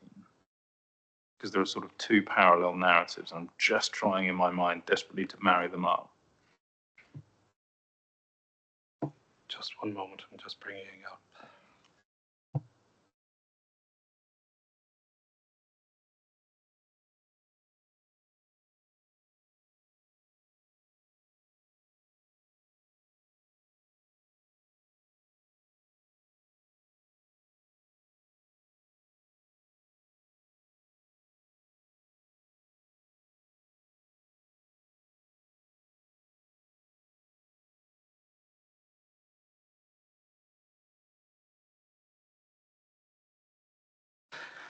So this one isn't, the document referenced CD 10.6 is intended to be, again, quite a high-level summary, very to the point, obviously trying to summate a long process. And it does respond, and I think it, again, in terms of the detail, it is light touch on that. I think just being clear, it is light touch. It does say it responds to the key issues raised through those consultations previous and updated evidence, and you have in regard to updated evidence. And particularly when we get to the section 5 with regards to the final plan, there was a section there about the impact on infrastructure, paragraph 5.24. to 5.31. And that was, considering, provides a summary narrative, is that the key issue, development strategy have been the need to deliver the right infrastructure in the right locations. And it cross-references then back to the IDP. It's supported by a comprehensive IDP with detailed cost, timescales, and delivery. This responds to feedback from engagement 2023, but we know we have a subsequent updated version IDP to deal specifically with the responses to Reg 19 from infrastructure providers. And then it recognizing that it covers all forms of infrastructure. I won't go into the detail on that. And then again, by reference of the cross-referencing to, subject to viability testing as well. It's about that deliverability point. But, as I said, we recognize, I think, the point you've raised about that kind of strand that flows through this process, and where that is spelled out. It's something that could be dealt with, as we considered maybe through something like a site selection topic paper. But again, I would just kind of reiterate from my experience and narrative, that narrative within that topic paper is very closely aligned with the narrative within the essay and about how we've considered the concerns and the potential constraints and the feedback. Okay, so I'm going to ask a howler of a question here. If I go to CD 10.6, which is the changes between regulation 18 and 19, because the question that I still can't quite get my head around, that appendix to your hearing statement sets out a linear process, all very logical in terms of when things have come out. But certain sites were in before a regulation 18 and they are no longer, which seems to be a different process to that purely linear one that is in the appendix to your hearing statement. I don't know if I'm making any sense. So if we look at the changes to between regulation 18 and 19, and say, for example, go to page 19, and you may tell me I'm looking at entirely the wrong place, and I'm prepared for that. But if I look there are certain sites that appear to be deleted that are in the plan. So BK02, BK03, for example, if we're talking about Berkhamsteds.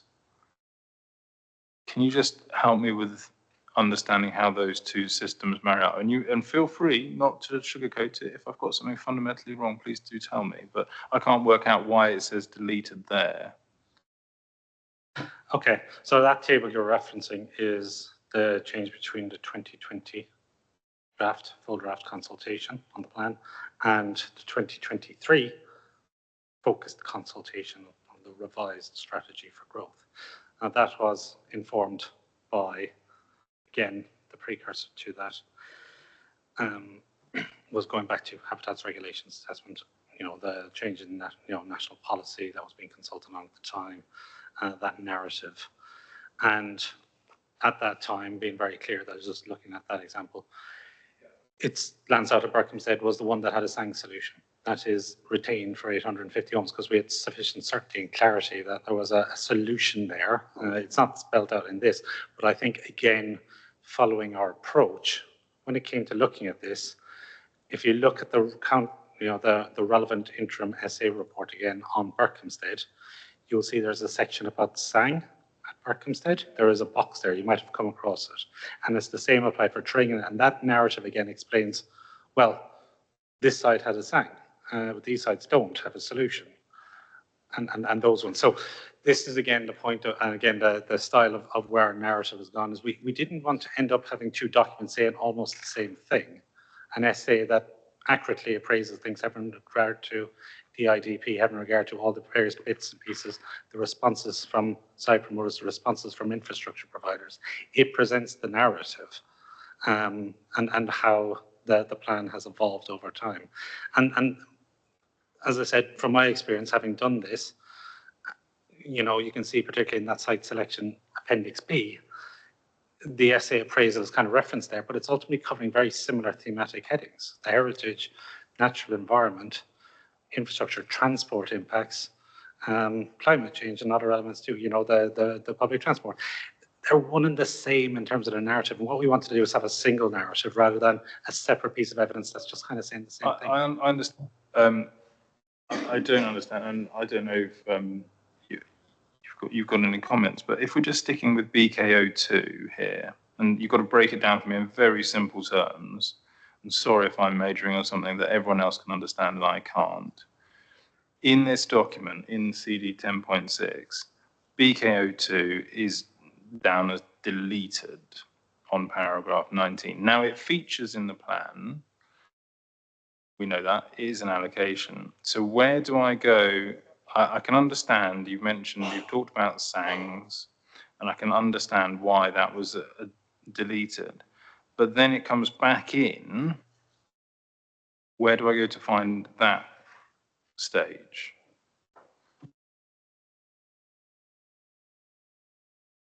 So with that, I would just refer you to Table 9 on page 40 and 41 of that document. Table 9 is the final site allocations and other sources of housing supply.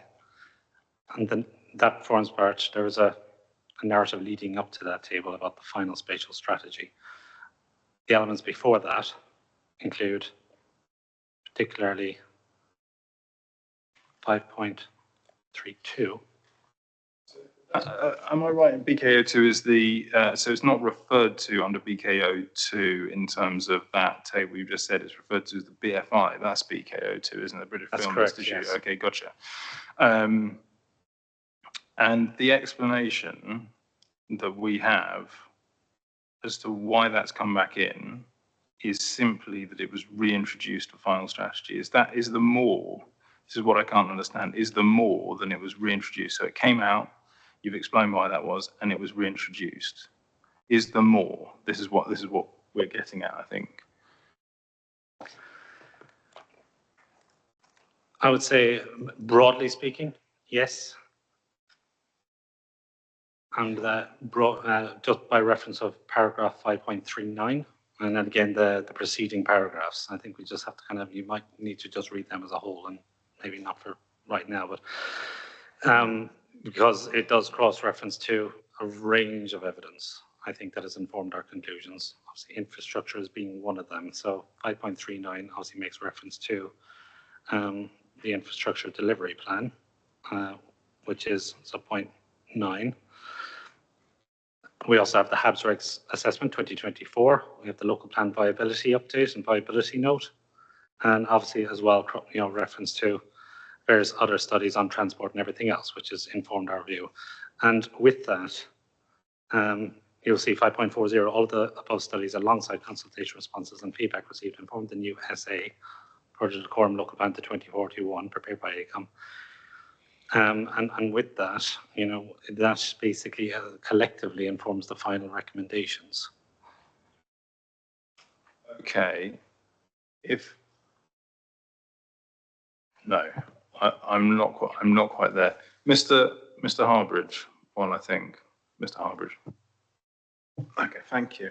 And thank the inspectors for summarising our worries, because then we're not a specific question, our examples. We understand this is a broad overview, as you understood that we did. There are other examples, such as Affinity Water, who say that they're going to provide the water by plugging up the leaks, because Dacorum only gets the water from aquifers.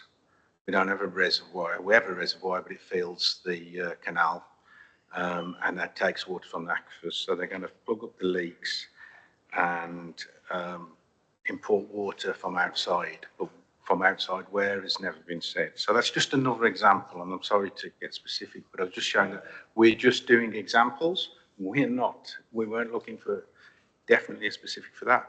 And I think, as you know from our statement, we've pointed to the Reg 19 whenever and this goes back to the consultation with the public and how they treat the public.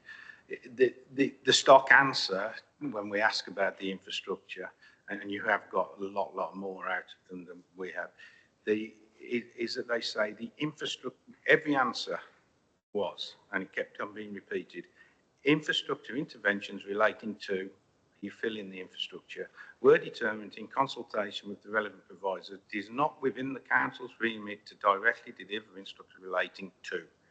And that is their answer. They do not point us to anything that you're showing us where there is deliverability and what proof they've got of that. But we understand this is a wider overview, and this affects the whole of Dacorum, not just Berkhamsted, but obviously we have the examples in Berkhamsted. Okay. And that relates to the soundness of the plan, for the whole plan. Thank you. I don't know how you're feeling, Mr. Birkinshaw, but I think from my perspective, I just need to take this away and think about, because we could sit here and I could ask more questions. And one that's immediately coming up is in your appendix. So just follow this one through, but I think I'm getting to the point where we need to go away and think about what we need, or think about what we've heard and what we need to, or what I need, maybe just uniquely me, to get it all making sense in my mind. If I just go to, and I've been trying to read through the various documents, if I go to, I think it's your appendix G, is it, of your matter 2 statement? Appendix G, is it? Sorry, matter 2 appendix A. And if we're still, I'm only focusing on this because it was the first one that came up in the schedule of changes between regulation 18 and 19 that was deleted and then came back in. The British Film Institute, which is BK02, it's got a HELAR reference as well.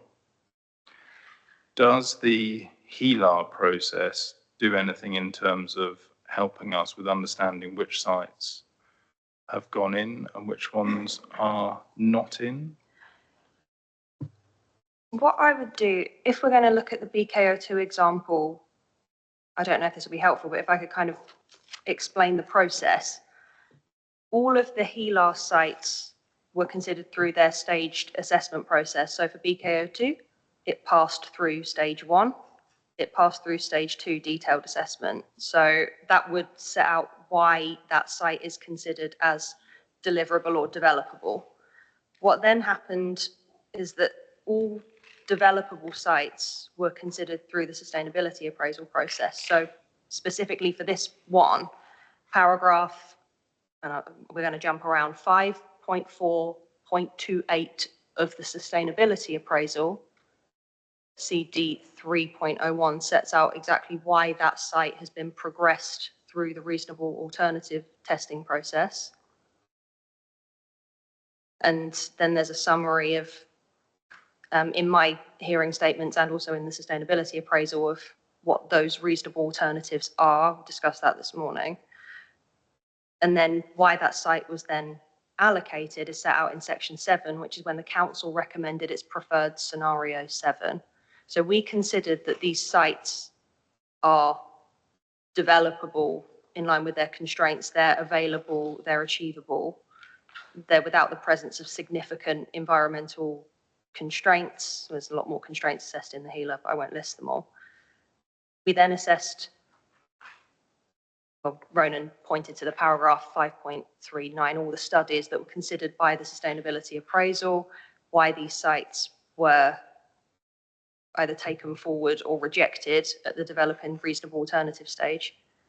And then what the council did, or the sustainability appraisal did, is it tested the reasonable scenarios or the reasonable alternatives against the sustainability appraisal framework, and the council picked its preferred scenario 7. So that's why the BFI site's in. Didn't Mr. Fessy earlier say that he had looked at the site allocations, but the decision as to which ones to progress was yours? Yeah. So it wasn't the SA process per se, it was your view thereafter as to which ones to progress? Yeah. Based on what the SA said? So section 7 of CD 03.1 sets out text provided to Mr. Fessy by Dacorum officers as to why we picked scenario 7. Yeah, I remember that 7.1.1. Now, if we can come to the HELA then itself, so the HELA process was, you said it was a process designed to look at a wide basket of all sites to determine, in the council's view, which ones were suitable and deliverable. And we've heard from, I think it was Gleason's potentially, that there were about 20,000 units that were considered to be deliverable. That process doesn't help, or does it help in terms of understanding which sites made it through to allocation? That process would help determine what sites the council considered to be deliverable, developable or not. The detailed, I think when you mentioned kind of tables per site, that detail is set out in the HELA Appendix C. So that would be SSA 01.4? Yeah, 0.4. My Appendix A in my hearing statement was intended to assist with cross-referencing more than anything throughout this process as well.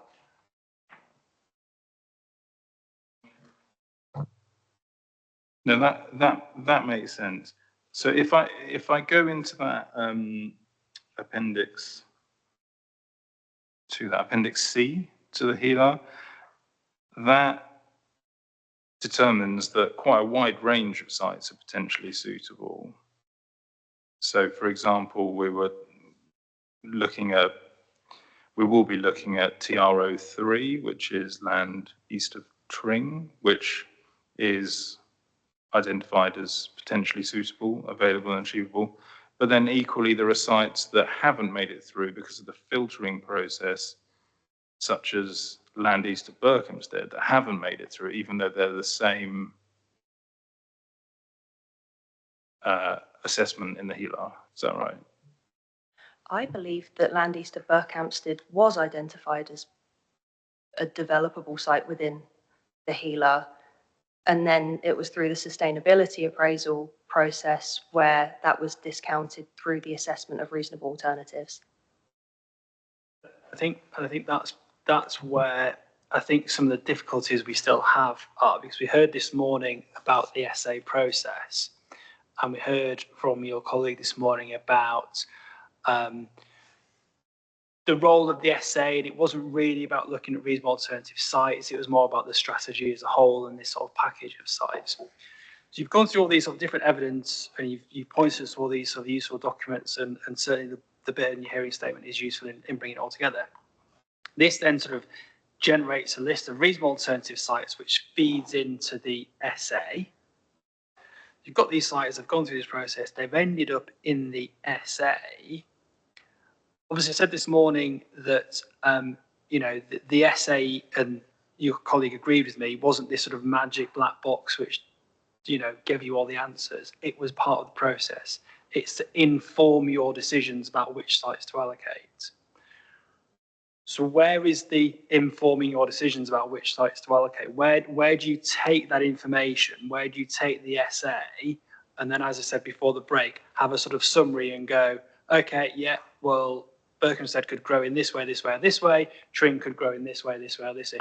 Where is that next step? Because, and correct me if I'm wrong, don't take this the wrong way, but I think what some representations have said is, well, you've gone through this process, you've identified some sites, you've plugged them into the SA, and then you've just agreed with everything that the SA says, and that's become your site allocations. That's the criticism. So what we're trying to understand is, A, if that's true, or B, if not, where's the evidence which shows us, well, yeah, okay, you took into account some of the stuff in the SA, some sites were in, some sites were out. Just help me with that, please. Yeah, I think in short, I think that's where, we go back to maybe with the point we made about, perhaps this is something we might look at more, and whether we can provide something that perhaps pulls all the pieces together again, and maybe it's not sufficiently clear, in a very succinct way, I think is the point. Overseeing this process for the quite a few years, the way I would have always approached this and approached this is going back to that site selection topic paper 2020. That set out kind of where we stood at a point in time in a strategy that ultimately has been not really fundamentally changed. There's this overarching strategy with growth focused at Hemel and proportionate growth at Berkhamsted, Tring and the villages.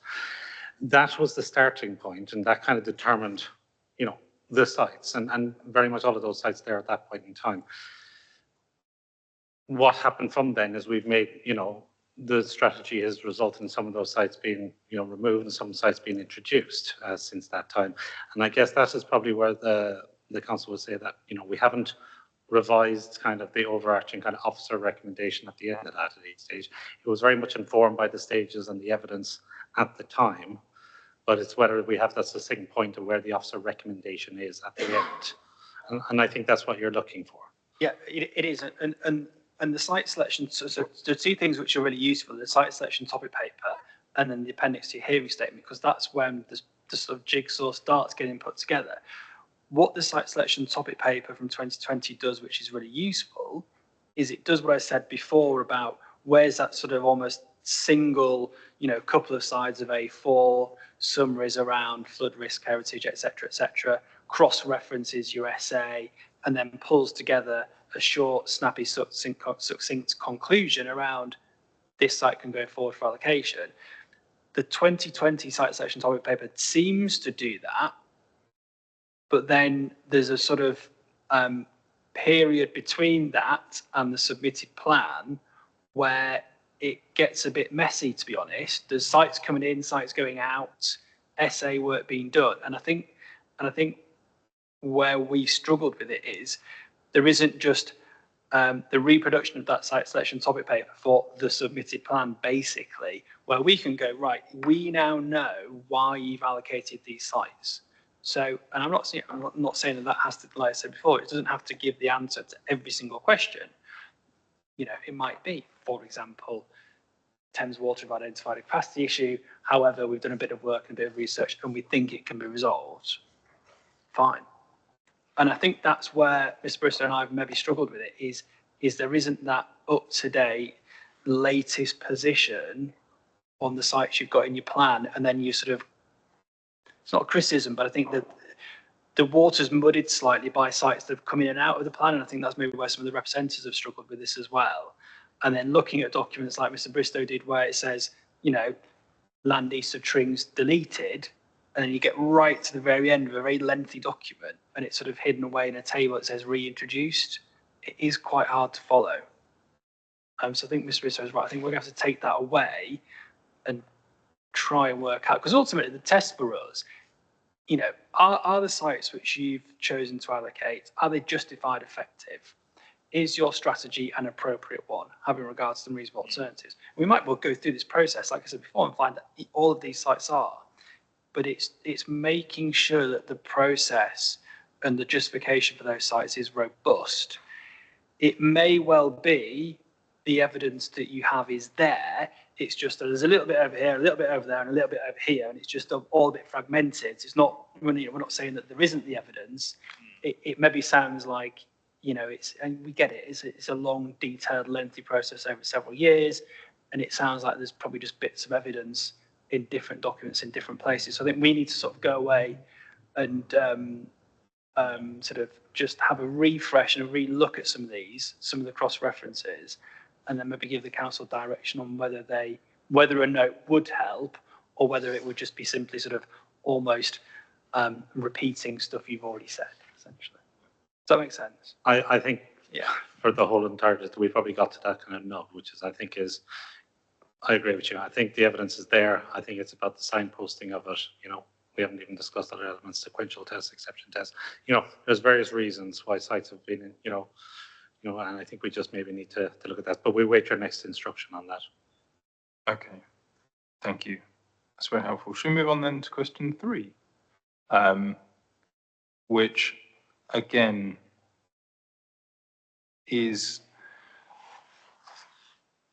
related to where the evidence is. So what's the justification for carrying forward existing allocated sites into the local plan? So I suppose the first question is, just so we're all clear of the council, which existing allocations are carried forward? That would be the first question.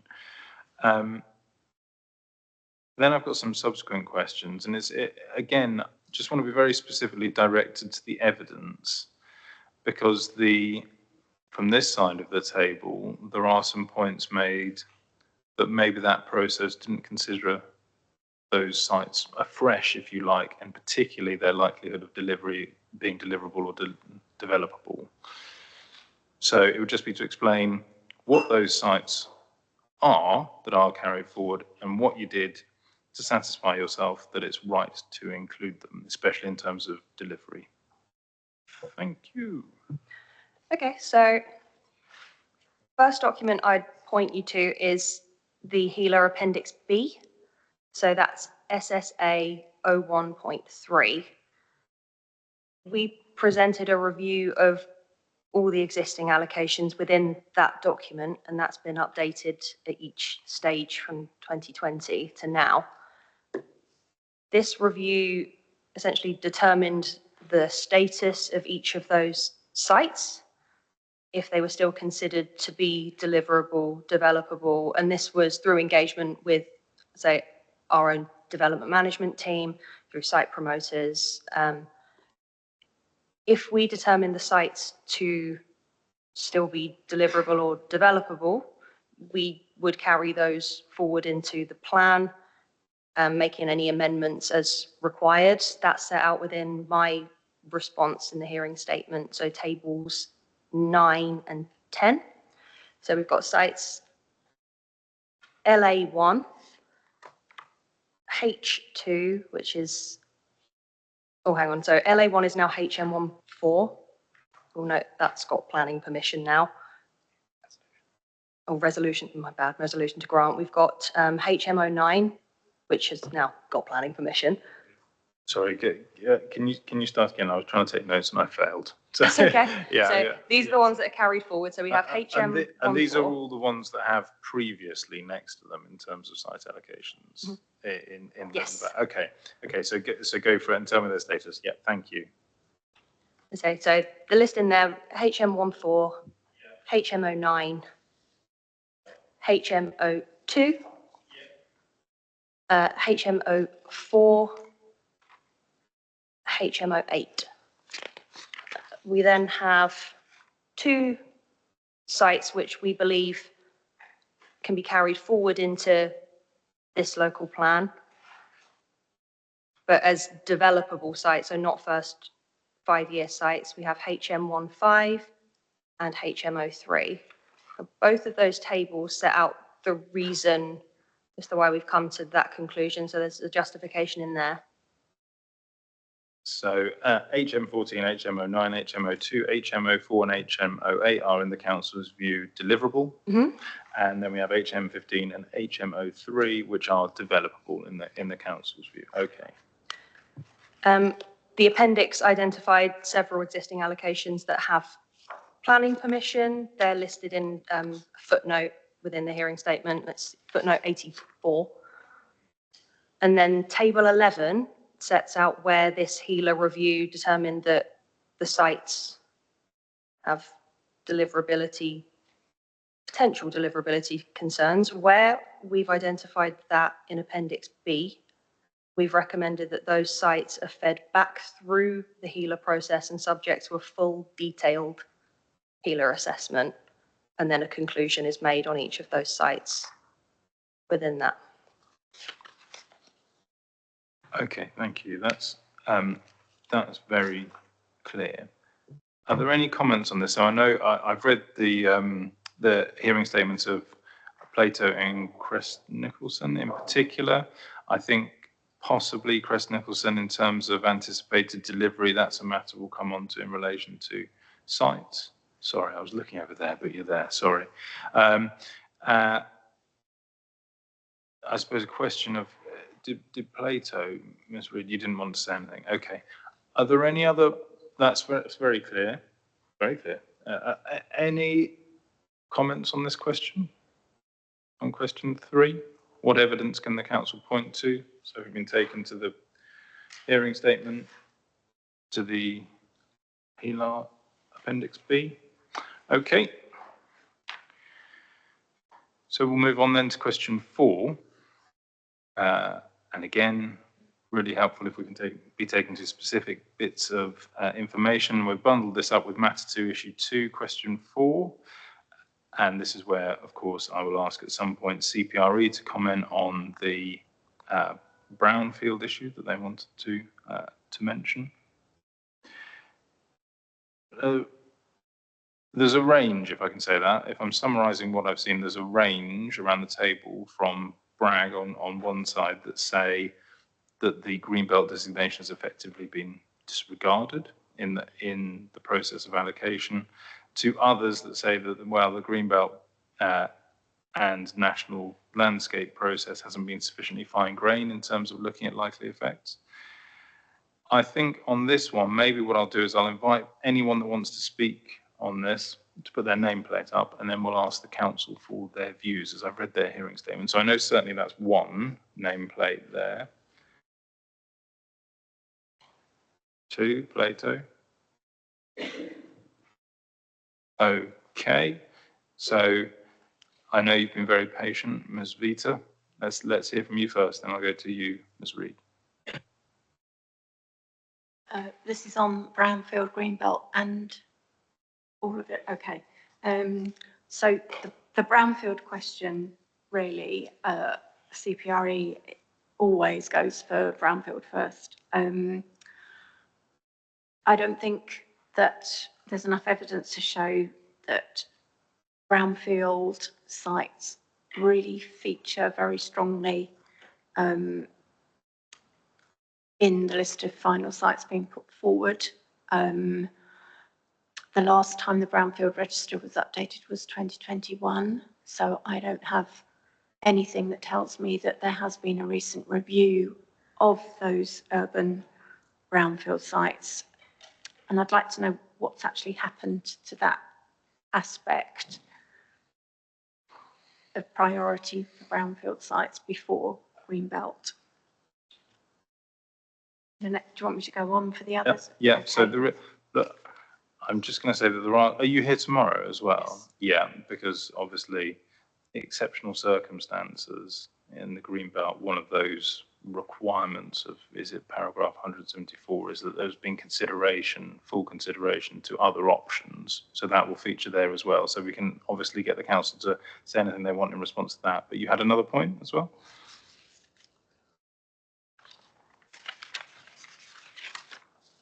Excuse me, sorry. Some of these issues have been waiting for such a long time, I'm really confused. So in terms of Greenbelt featuring in the neighbourhood plan, sorry, the local plan itself, it seems to be very underplayed. It's not in the vision, it's not in the introductory to bit of the national environment, it doesn't seem to be on the map. I mean, I know the council have obviously considered Greenbelt as an issue, but it doesn't really come forward as much as we would like it to, as a really important criteria in assessing the sites. So I'd like a little bit more on that.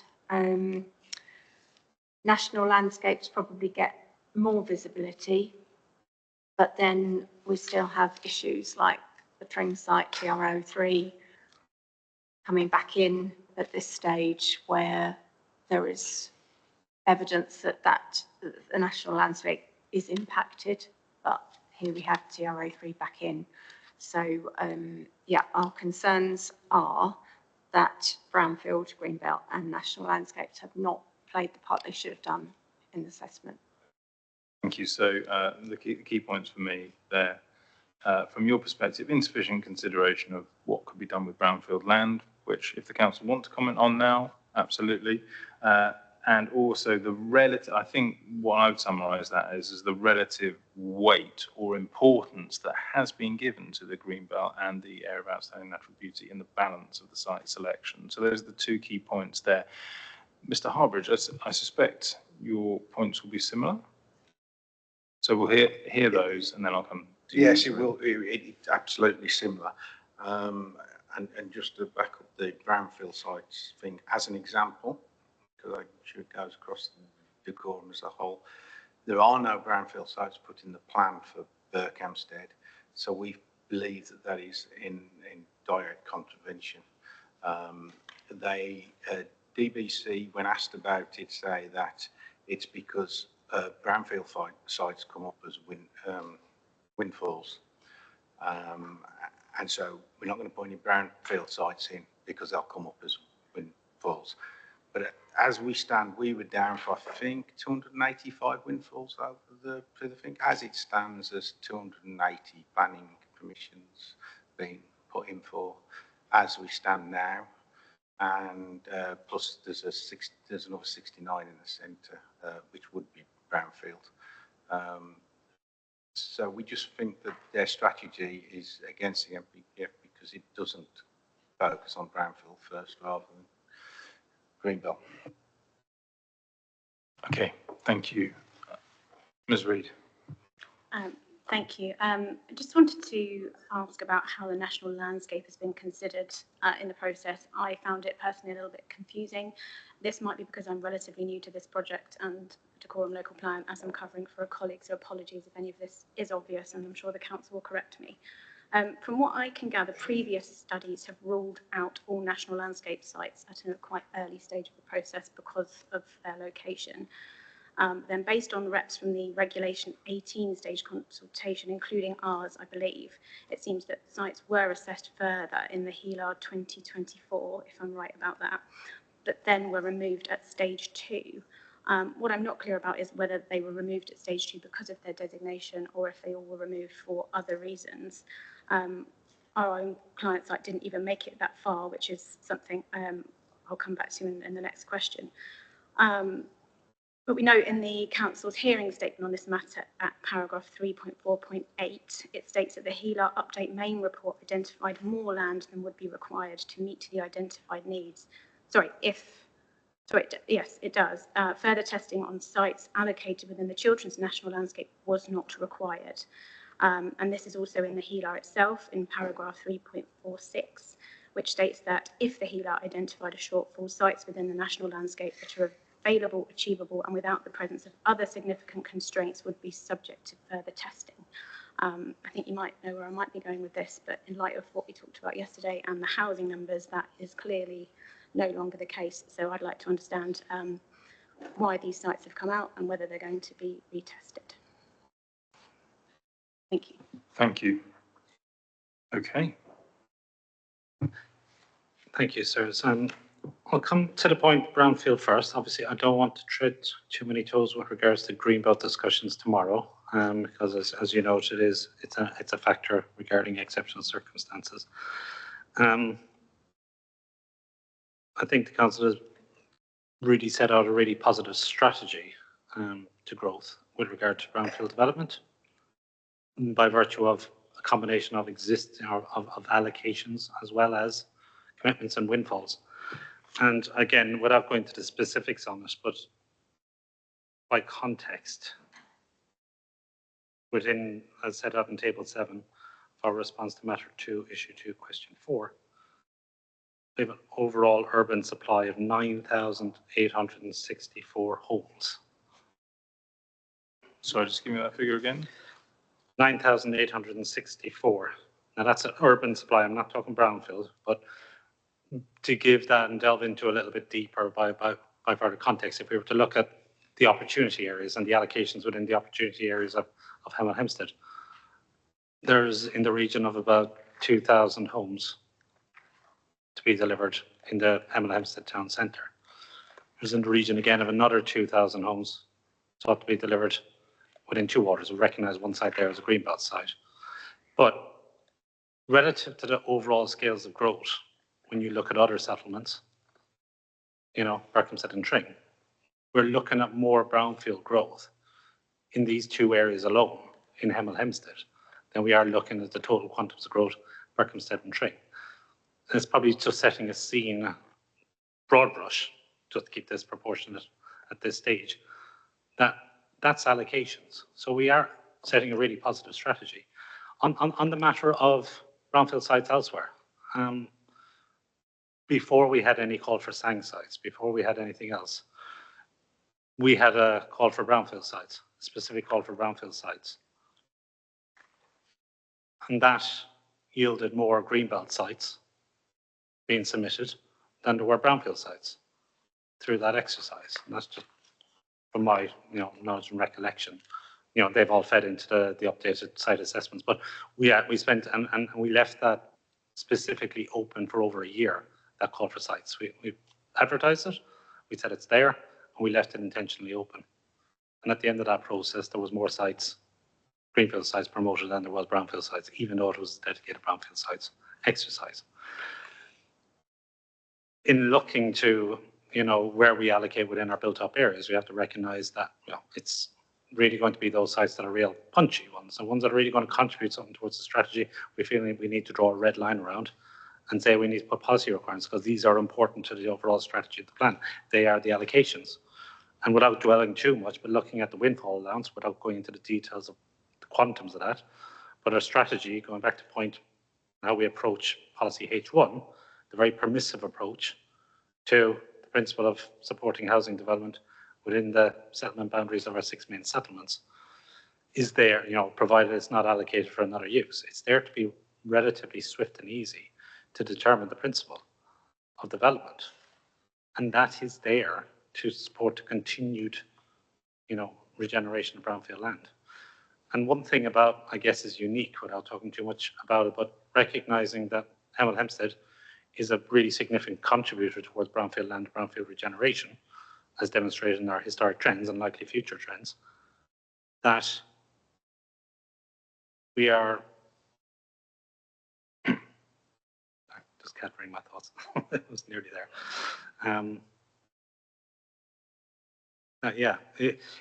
With regards to Hemel, we have to recognize it's a new town and it was built in a relatively short period of time.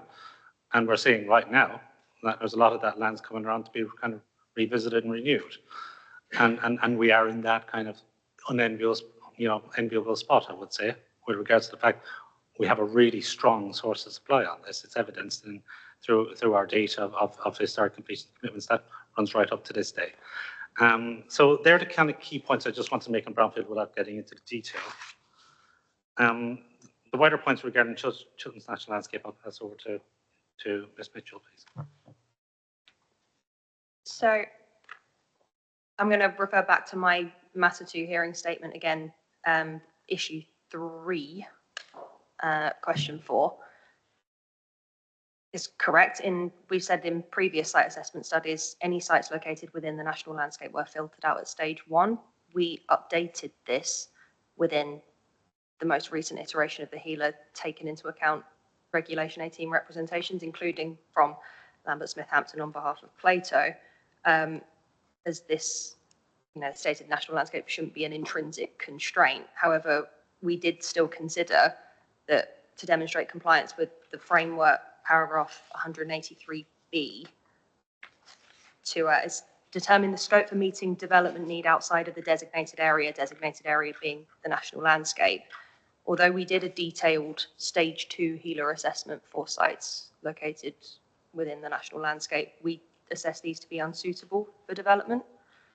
And then paragraph 3.4.8, if the HELA identified more land than would be required, didn't identify more land than would be required, then further testing of sites within the national landscape would be needed. The HELA identified a deliverable/developable supply of 17,776 and a potentially developable supply of circa 11,000, which could contribute towards, say, a windfall allowance. So the matrix of what I considered as deliverable, developable, potentially developable, are all set out within the methodology section 3 of the HELA. So we don't believe that further testing of sites within the Chilterns National Landscape would be required at this stage. Thank you. That's very clear.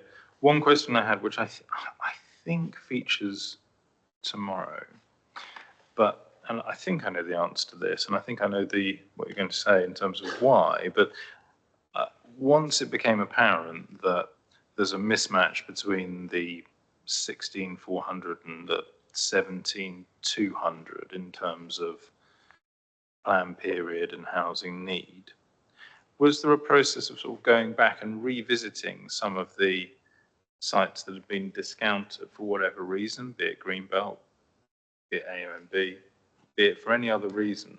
Was there that sort of process of going back and thinking, well, which other ones could we bring in?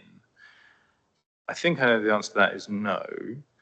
And I think I know that the response as to why is in your hearing statement, that actually taking account of what's occurred within the time frame since submission, that you don't think there'll be a shortfall. But I just wanted to get that clarified. Thank you. Yes, that's exactly the point. And I actually don't want to dwell too much more upon it. It's as set out in our statements. Okay, thank you. Which by my maths leads us on to question 5, which is something of a summary question, and I think we can treat it as that at this stage. So that question 5 is, was the site selection process robust? Was an appropriate selection of potential sites assessed? Were appropriate criteria taken into account? If not, how could this be rectified? So this is really an opportunity, now that we've considered the spatial strategy, we've looked at site selection, we do need to come back to the council in terms of what, if anything, extra we need on that. But this is an opportunity for anyone here to make any points that they feel that they haven't been able to make in terms of site selection. Good. I see Mr. Harris's flag, Mr. Goodall, Mr. Murray Cox. Mr. Reed. So we'll go right to left. Mr. Harris, thank you for your patience. Thanks.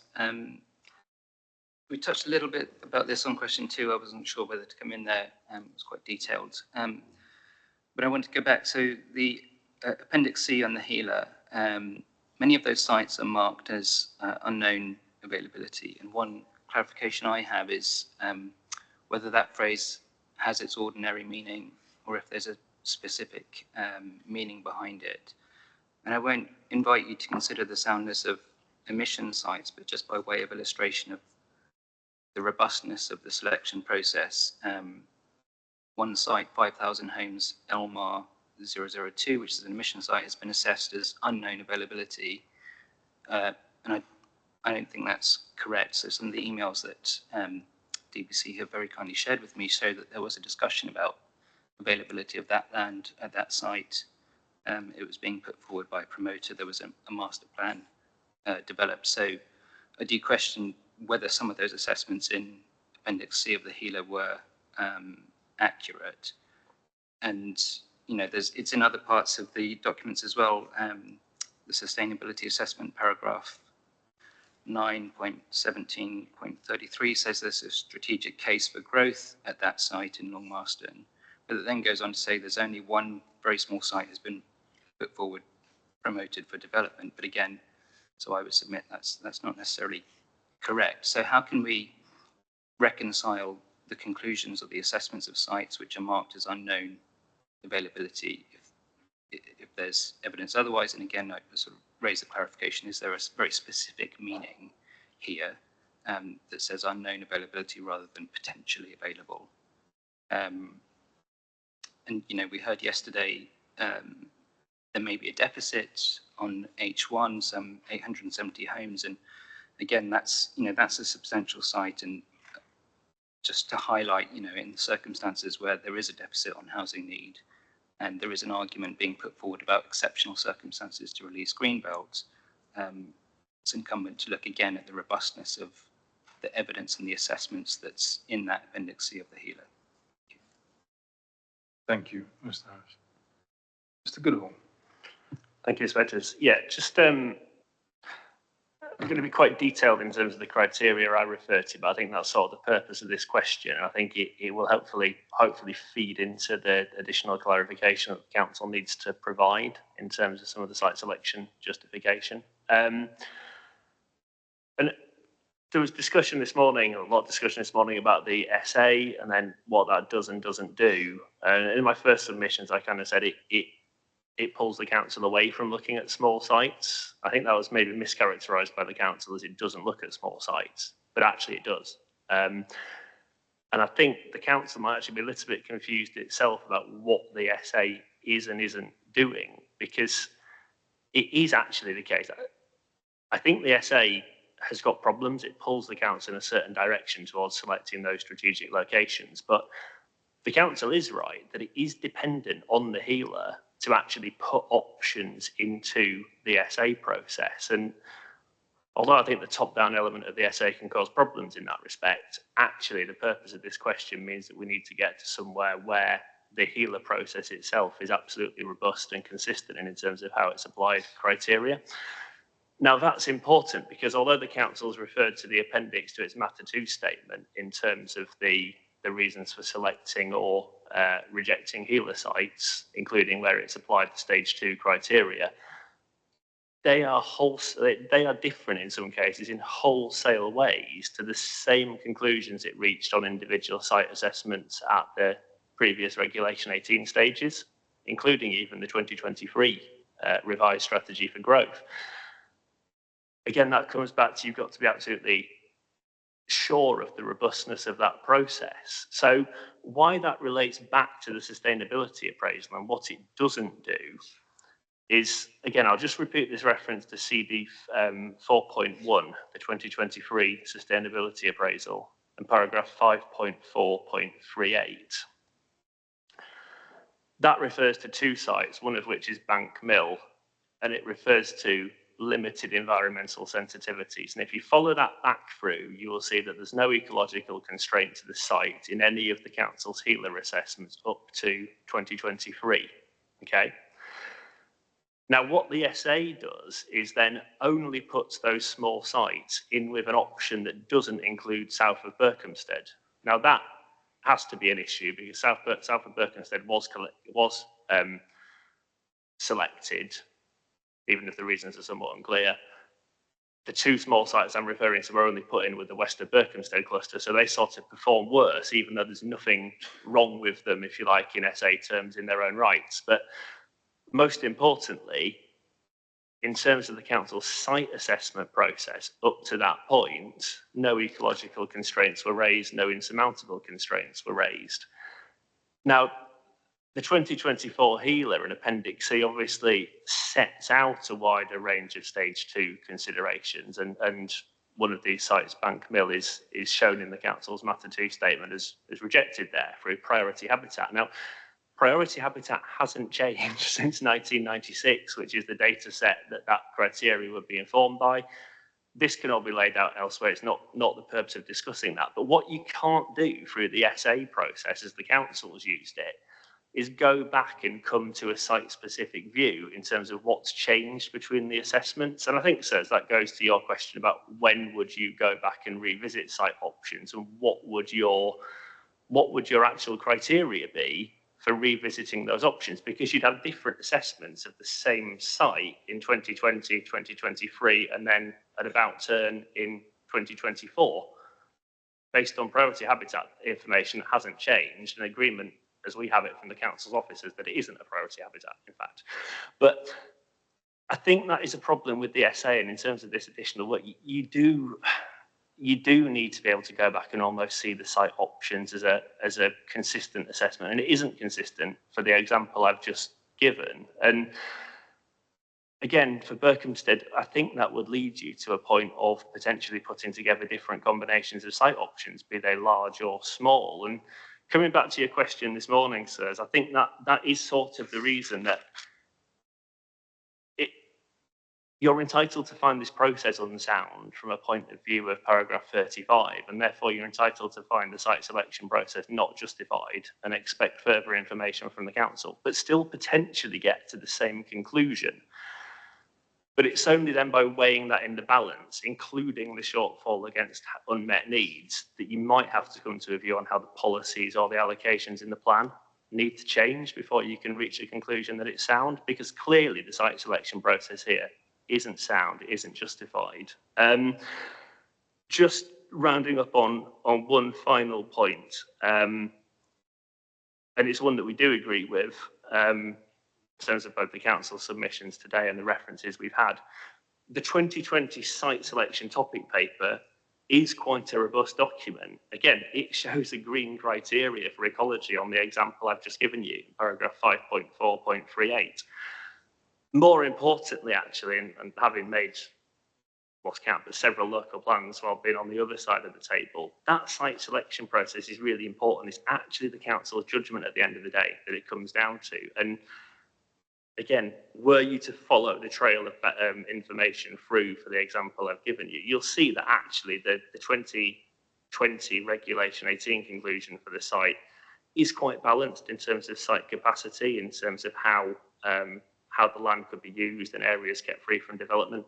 What I would say, and this is for later in the examination, were the council to revisit options to address the shortfall against local housing need, and as it says it has done, taking into account evidence from site promoters, I think they could now give greater credence to things like the needs of older people, and indeed in some cases older persons housing schemes or optimising density on sites could well actually lead to a higher yield in terms of dwelling equivalents than previous site assessments. Obviously the council would need to return the wheel, so to speak, to get to that point. But I think most of us around the table, possibly including the council, are getting to the point that there is going to be a need to return the wheel to explain the justification and the explanation for site selection. So were the council to do that, it would be able to ask slightly different questions of its objectives for the plan in terms of, as I say, older people's housing, whatever. It could weigh in some more of those benefits, which at the moment, the 2023 SA just says these sites would only deliver homes, so we're not going to give them quite as much weight in the development of options. That's not sound when you've got shortfall against needs. Thank you, sir. Hope that's helpful. Thank you. Okay, Mr. Murray Cox. Thank you. Yeah, just a point on your question as to whether or not the process is robust. So you're told in the HELAR and the SA that officers had fundamental concerns in relation to the land east of Berkhamsted, rooted in coalescence and strategic gap matters. Now, in undertaking that analysis, what's unclear is whether or not the council considered the whole site or part of the site, whether or not mitigation could play any role, whether or not there was a development on a smaller or different area that might solve those concerns. And that's particularly the case when the proposals I mentioned earlier, which Dacorum have put forward, and consistently since the issue came up in 2021, have shown open space and sang to the east, at least in the case of the sang. Obviously that has to be retained in perpetuity. Pausing just on that point, figure 5.6 of the essay shows that scheme, just for reference. And it appears in the HELAR as though there is at least one case where mitigation for landscape reasons is anticipated in the site selection process. That's in relation to the north of Hemel Hempstead site. And you've rightly asked participants, including the council, to clarify where comments and conclusions are rooted in the evidence base. And what doesn't appear to happen here is there to be a clear line in those documents which supports the concerns that resulted in this site being discounted in the HELAR and the SA. If you look in the HELAR and the SA, what you will see is language to the effect that officers maintain. What you don't have is this site results in this issue as concluded in this document. Now, it may be that there is some reference buried in the evidence base,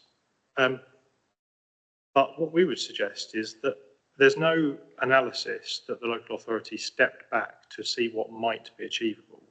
And given this is a settlement which is said in the plan, in the SA, to be a focus for growth, that seems to be both a critical but missing piece of the puzzle. Thank you. There's a lot been said, and I don't want to be unfair to the council in terms of just keeping going around. If you did want to respond to those points now, it's entirely up to you, Mr. Layden, if you want to respond now or if you want to keep going and hear everything.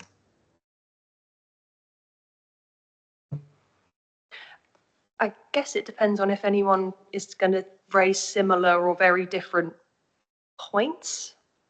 I think I can take a wild guess that two will be raising quite similar points and one will be raising a bit of a dissimilar one. So we could hear from the similars and then the dissimilars. Should we hear from the similars? I'll come back to you, and then the dissimilar. Okay. So then Ms. Reid. Mine is similar, but probably also a little bit different, and I'm walking a very fine line here between not talking about an omitted site, but we do have a relatively small but quite important to our clients issue with the robustness of the site selection process. Our client's site, which was referenced CR0A001R, was actually deleted from the HELAR. It never made it to assessment stage. It's listed in Appendix A as one of the deleted sites. Can you just give me that reference again? CR0A. CR0A001R. Catchy reference. It was deleted from the HELAR, and the reason given was that it had planning permission already, and it references a 2021 planning permission. If they looked into this, it was actually a lawful use certificate for the long-term use of the site, which has been in existence for around 20 years. It's used for various things such as mooring of canal-side boats, parking, storage, things like that. So it's not actually got planning permission for the uses that our client was promoting it for. So for that reason, it's been discounted. As mentioned earlier, our view is that the site should be revisited as part of the process, and we would like to ensure that our site is included this time within that process. Okay, thank you. So effectively that site, as far as you're concerned, is off the map, if you like. It doesn't feature in the... No, it's been deleted in error, in our view. Okay, thank you. I've understood. Mr. Chick. Thank you, sir. I'll make this quick. I just really wanted to reiterate and summarise all the points that you've made earlier, which is enshrined really throughout our Reg 19 reps and our hearing statements, that there appears to be a gap in the evidence base in terms of the council's change in strategy from 2020 up to 2023, specifically in relation to the deletion of allocations in Berkhamsted. And yeah, we just think there's a lack of evidence on that matter. And then secondly, even looking at the evidence that is available, specifically the sustainability appraisal, we've questioned in our reps and hearing statements why this council have chosen some sites rather than others, specifically in relation to the south of Berkhamsted. And I'll draw your attention to paragraphs 50 to 57 of our Regulation 19 reps on policy H1. Thank you. Thank you, Mr. Chick. Okay, over to the council. I can do a summary of what I've got as the key points, but if you need that, let me know. Thank you, sir. So I think we'll give it a go, as they say. I've only got one real kind of overarching point, and I'm happy then to pass over to Ms. Mitchell to respond to some of the more detailed points. But I think, you know, without kind of going back, and I'm obviously very conscious you're going away and do, you know, give some further thought. I probably just want to put this into the scene right now, and it's repeating something I said earlier, but I'm just going to kind of just reiterate at this point. And with regards to the framework again, paragraph 35B, that justify point and the need that for an appropriate strategy. Not the most appropriate, that is probably an older term, but we are now looking at an appropriate strategy, and the justification, you know, is an appropriate strategy. And in my mind, that's in light of alternatives. You know, what are the alternatives to that strategy? And, going again, without going back to the point of the essay, much has been talked about the essay, and it's not really an additional point, but it is probably just maybe just being clear on that document CDO 3.1. And obviously, the essay itself is a piece of evidence. It is that. It's a legal requirement, but ultimately it's a piece of evidence. And importantly, it pulls together all the other evidence into that and you know, tries to summarize and narrate it. And noting Mr. Fessie's point to ACOM this morning, obviously, you know, some reference be made to, you know, his role and what he does within the essay, and it's absolutely clear his position on that. But I think what I want to be absolutely clear on also is section 7 is our wording and not Mr. Fessie's. That is very clearly spelled out, the section 7, the reason for justification for our preferred approach in light of alternatives is our wording on that. And just for the purpose of just being clear that there is a section of the essay which is not something that Mark and ACOM have authored. There is a section that is distinctly ours within that as well. That's the only kind of overarching point, is just being conscious that there's, you know, some of the concluding points on the essay. But I'll pass over to Ms. Mitchell now, if that's okay. I'm going to try and take these one at a time. So the first question from Mr. Harris regarding if unknown has the ordinary definition or if this is set out within the HELA, I'll point you to paragraph 3.40 of SSA 01.1, so the HELA main report, and that sets out the kind of breakdown of whether a site was considered available, potentially unknown, or not available. So availability unknown includes sites where the landowner has not expressed an interest in promoting the site, where land ownership remains unknown, or whether the landowner has expressed some kind of interest in the past but then hasn't responded to previous inquiries, or the land is subject to legal issues on which we require further information. So that's how that's been defined through the HELA process. I'm just going to go through my notes. Thank you. Regarding the site at Long Marston, I think I just mentioned again, the sustainability appraisal and the HELA was at that point in time. So at the time, so this is the sustainability appraisal where it considers this site, it's paragraph 5.4.86, where it notes that the land had only been promoted on a very high level basis at the time, and also the fact that it's, you know, not well located for transport, and it's also constrained by scheduled monuments, registered parks and gardens, extensive flood zones. So that's, I believe, covers Mr. Harris's points that I need to respond to.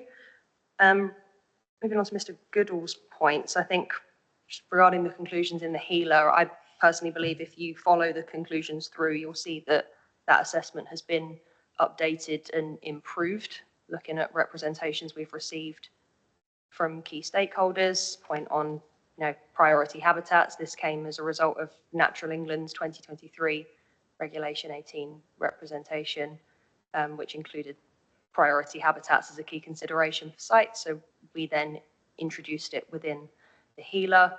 I don't want to discuss kind of specific sites. I think it's just that point on where that constraint has been added. It's just how that HELA process has been updated and improved throughout.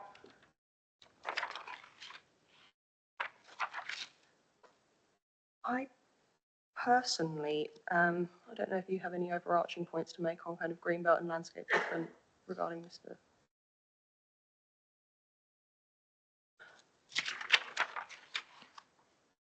I think I've skipped Turley, but It was that site CROA001R didn't make it into the process because in Ms. Reed's view, there was a misinterpretation of a certificate of lawful development as opposed to what the site was being promoted for. so absolutely right. I noticed that as well. So that site, we do a review of where there are any kind of, recent planning history. So if it would suggest the site has, recently been approved for an alternative use, that's where that site would have been discounted. But I think my kind of a supplementary point to that is that this site is fully located within the Chilterns National Landscape. So if we follow the approach the HELA has taken to all sites within the Chilterns National Landscape, I believe an updated version of this assessment, although, the site would be reintroduced and subject to detailed stage 2 testing, we would discount this on the basis the site is located within the Chilterns National Landscape. Thank you. Okay, so the last flag I can see up is Perry. Thank you. Thank you. My point is about SANGs. SANGs feature really importantly in the site selection process, which is a good thing, but not all SANGs are equal. Some are more likely to be successful, and what we have to feed into this is unpredictability of visitor behaviour, and where the SANG is located. If it's on site, it's likely to be more effective. If it's 1.5 kilometres away, people can still walk to it. If it's further than that, then it involves driving. You bring driving into it, and many visitors do not want to drive. And then you've got the environmental impact of A, driving the car to the site, and B, providing car parking on the site. So my point is really, I would like to see a measurement of the effectiveness of the SANGs built into this to make absolutely sure that we aren't just creating another environmental problem. Okay, thank you. And down the line, we certainly have consideration of the environmental policies of the plan. And I remember reading your hearing statement in terms of the research that was out. So they've made the point that research is indicating potentially SANGs need to either be located very close, or I think it might have been Berkhamsted Residents Association said, Berkhamsted Residents Action Group said that potentially there needs to be a better draw, if you like, to SANGs to get people to go there than elsewhere. So I suppose my question is, we will come back to this when we're talking about environmental policies, but was the approach in the plan consistent with the advice of Natural England at the time, or the guidance of Natural England in terms of creation of SANGs, and were they happy with the plan? The short answer to that is yes, and I believe that's clearly spelled out in the Regulation 19 representations to the plan. So we'll bring that up. I'll probably just leave that for you to consider in due course. Probably don't want to dwell too much upon the wider points there, but just if I may, just regards to the principle of and the understanding of trying to have as much SANG on your doorstep of new growth, because it is there to principally serve the impacts of additional pressures. I would just note that with regards to the site selection process, it has formed part of it. We've got a strategy and within the Habitats Regulations assessment of the plan on submission, it sets out in its appendices, how, we intend to deal with that. In looking at our allocations, it's obviously very challenging to look within our built-up areas and our settlements. But I think, and I just note that, broadly speaking, we have sought wherever we can to put SANG on the doorstep of new growth at Berkhamsted, at Tring, and at Hemel Hempstead. And I just leave it on that kind of overarching high-level principle right now. Okay, thank you very much. Oh, okay. Could I just come back on the fact that Natural England consider 5 kilometres away is fine for a SANG, and we think that that's too far. Just wanted to add that in. Thanks. Absolutely, and that came out clearly from your position statement, and we'll take account of that. Okay, any last points before we close? We adjourn for today. Sorry, we don't close. We adjourn for today before we're coming back at 9:30 tomorrow to do a Greenbelt. Okay, thank you all very much. Very useful discussion. Come back to see you at 9:30 tomorrow. Let's adjourn.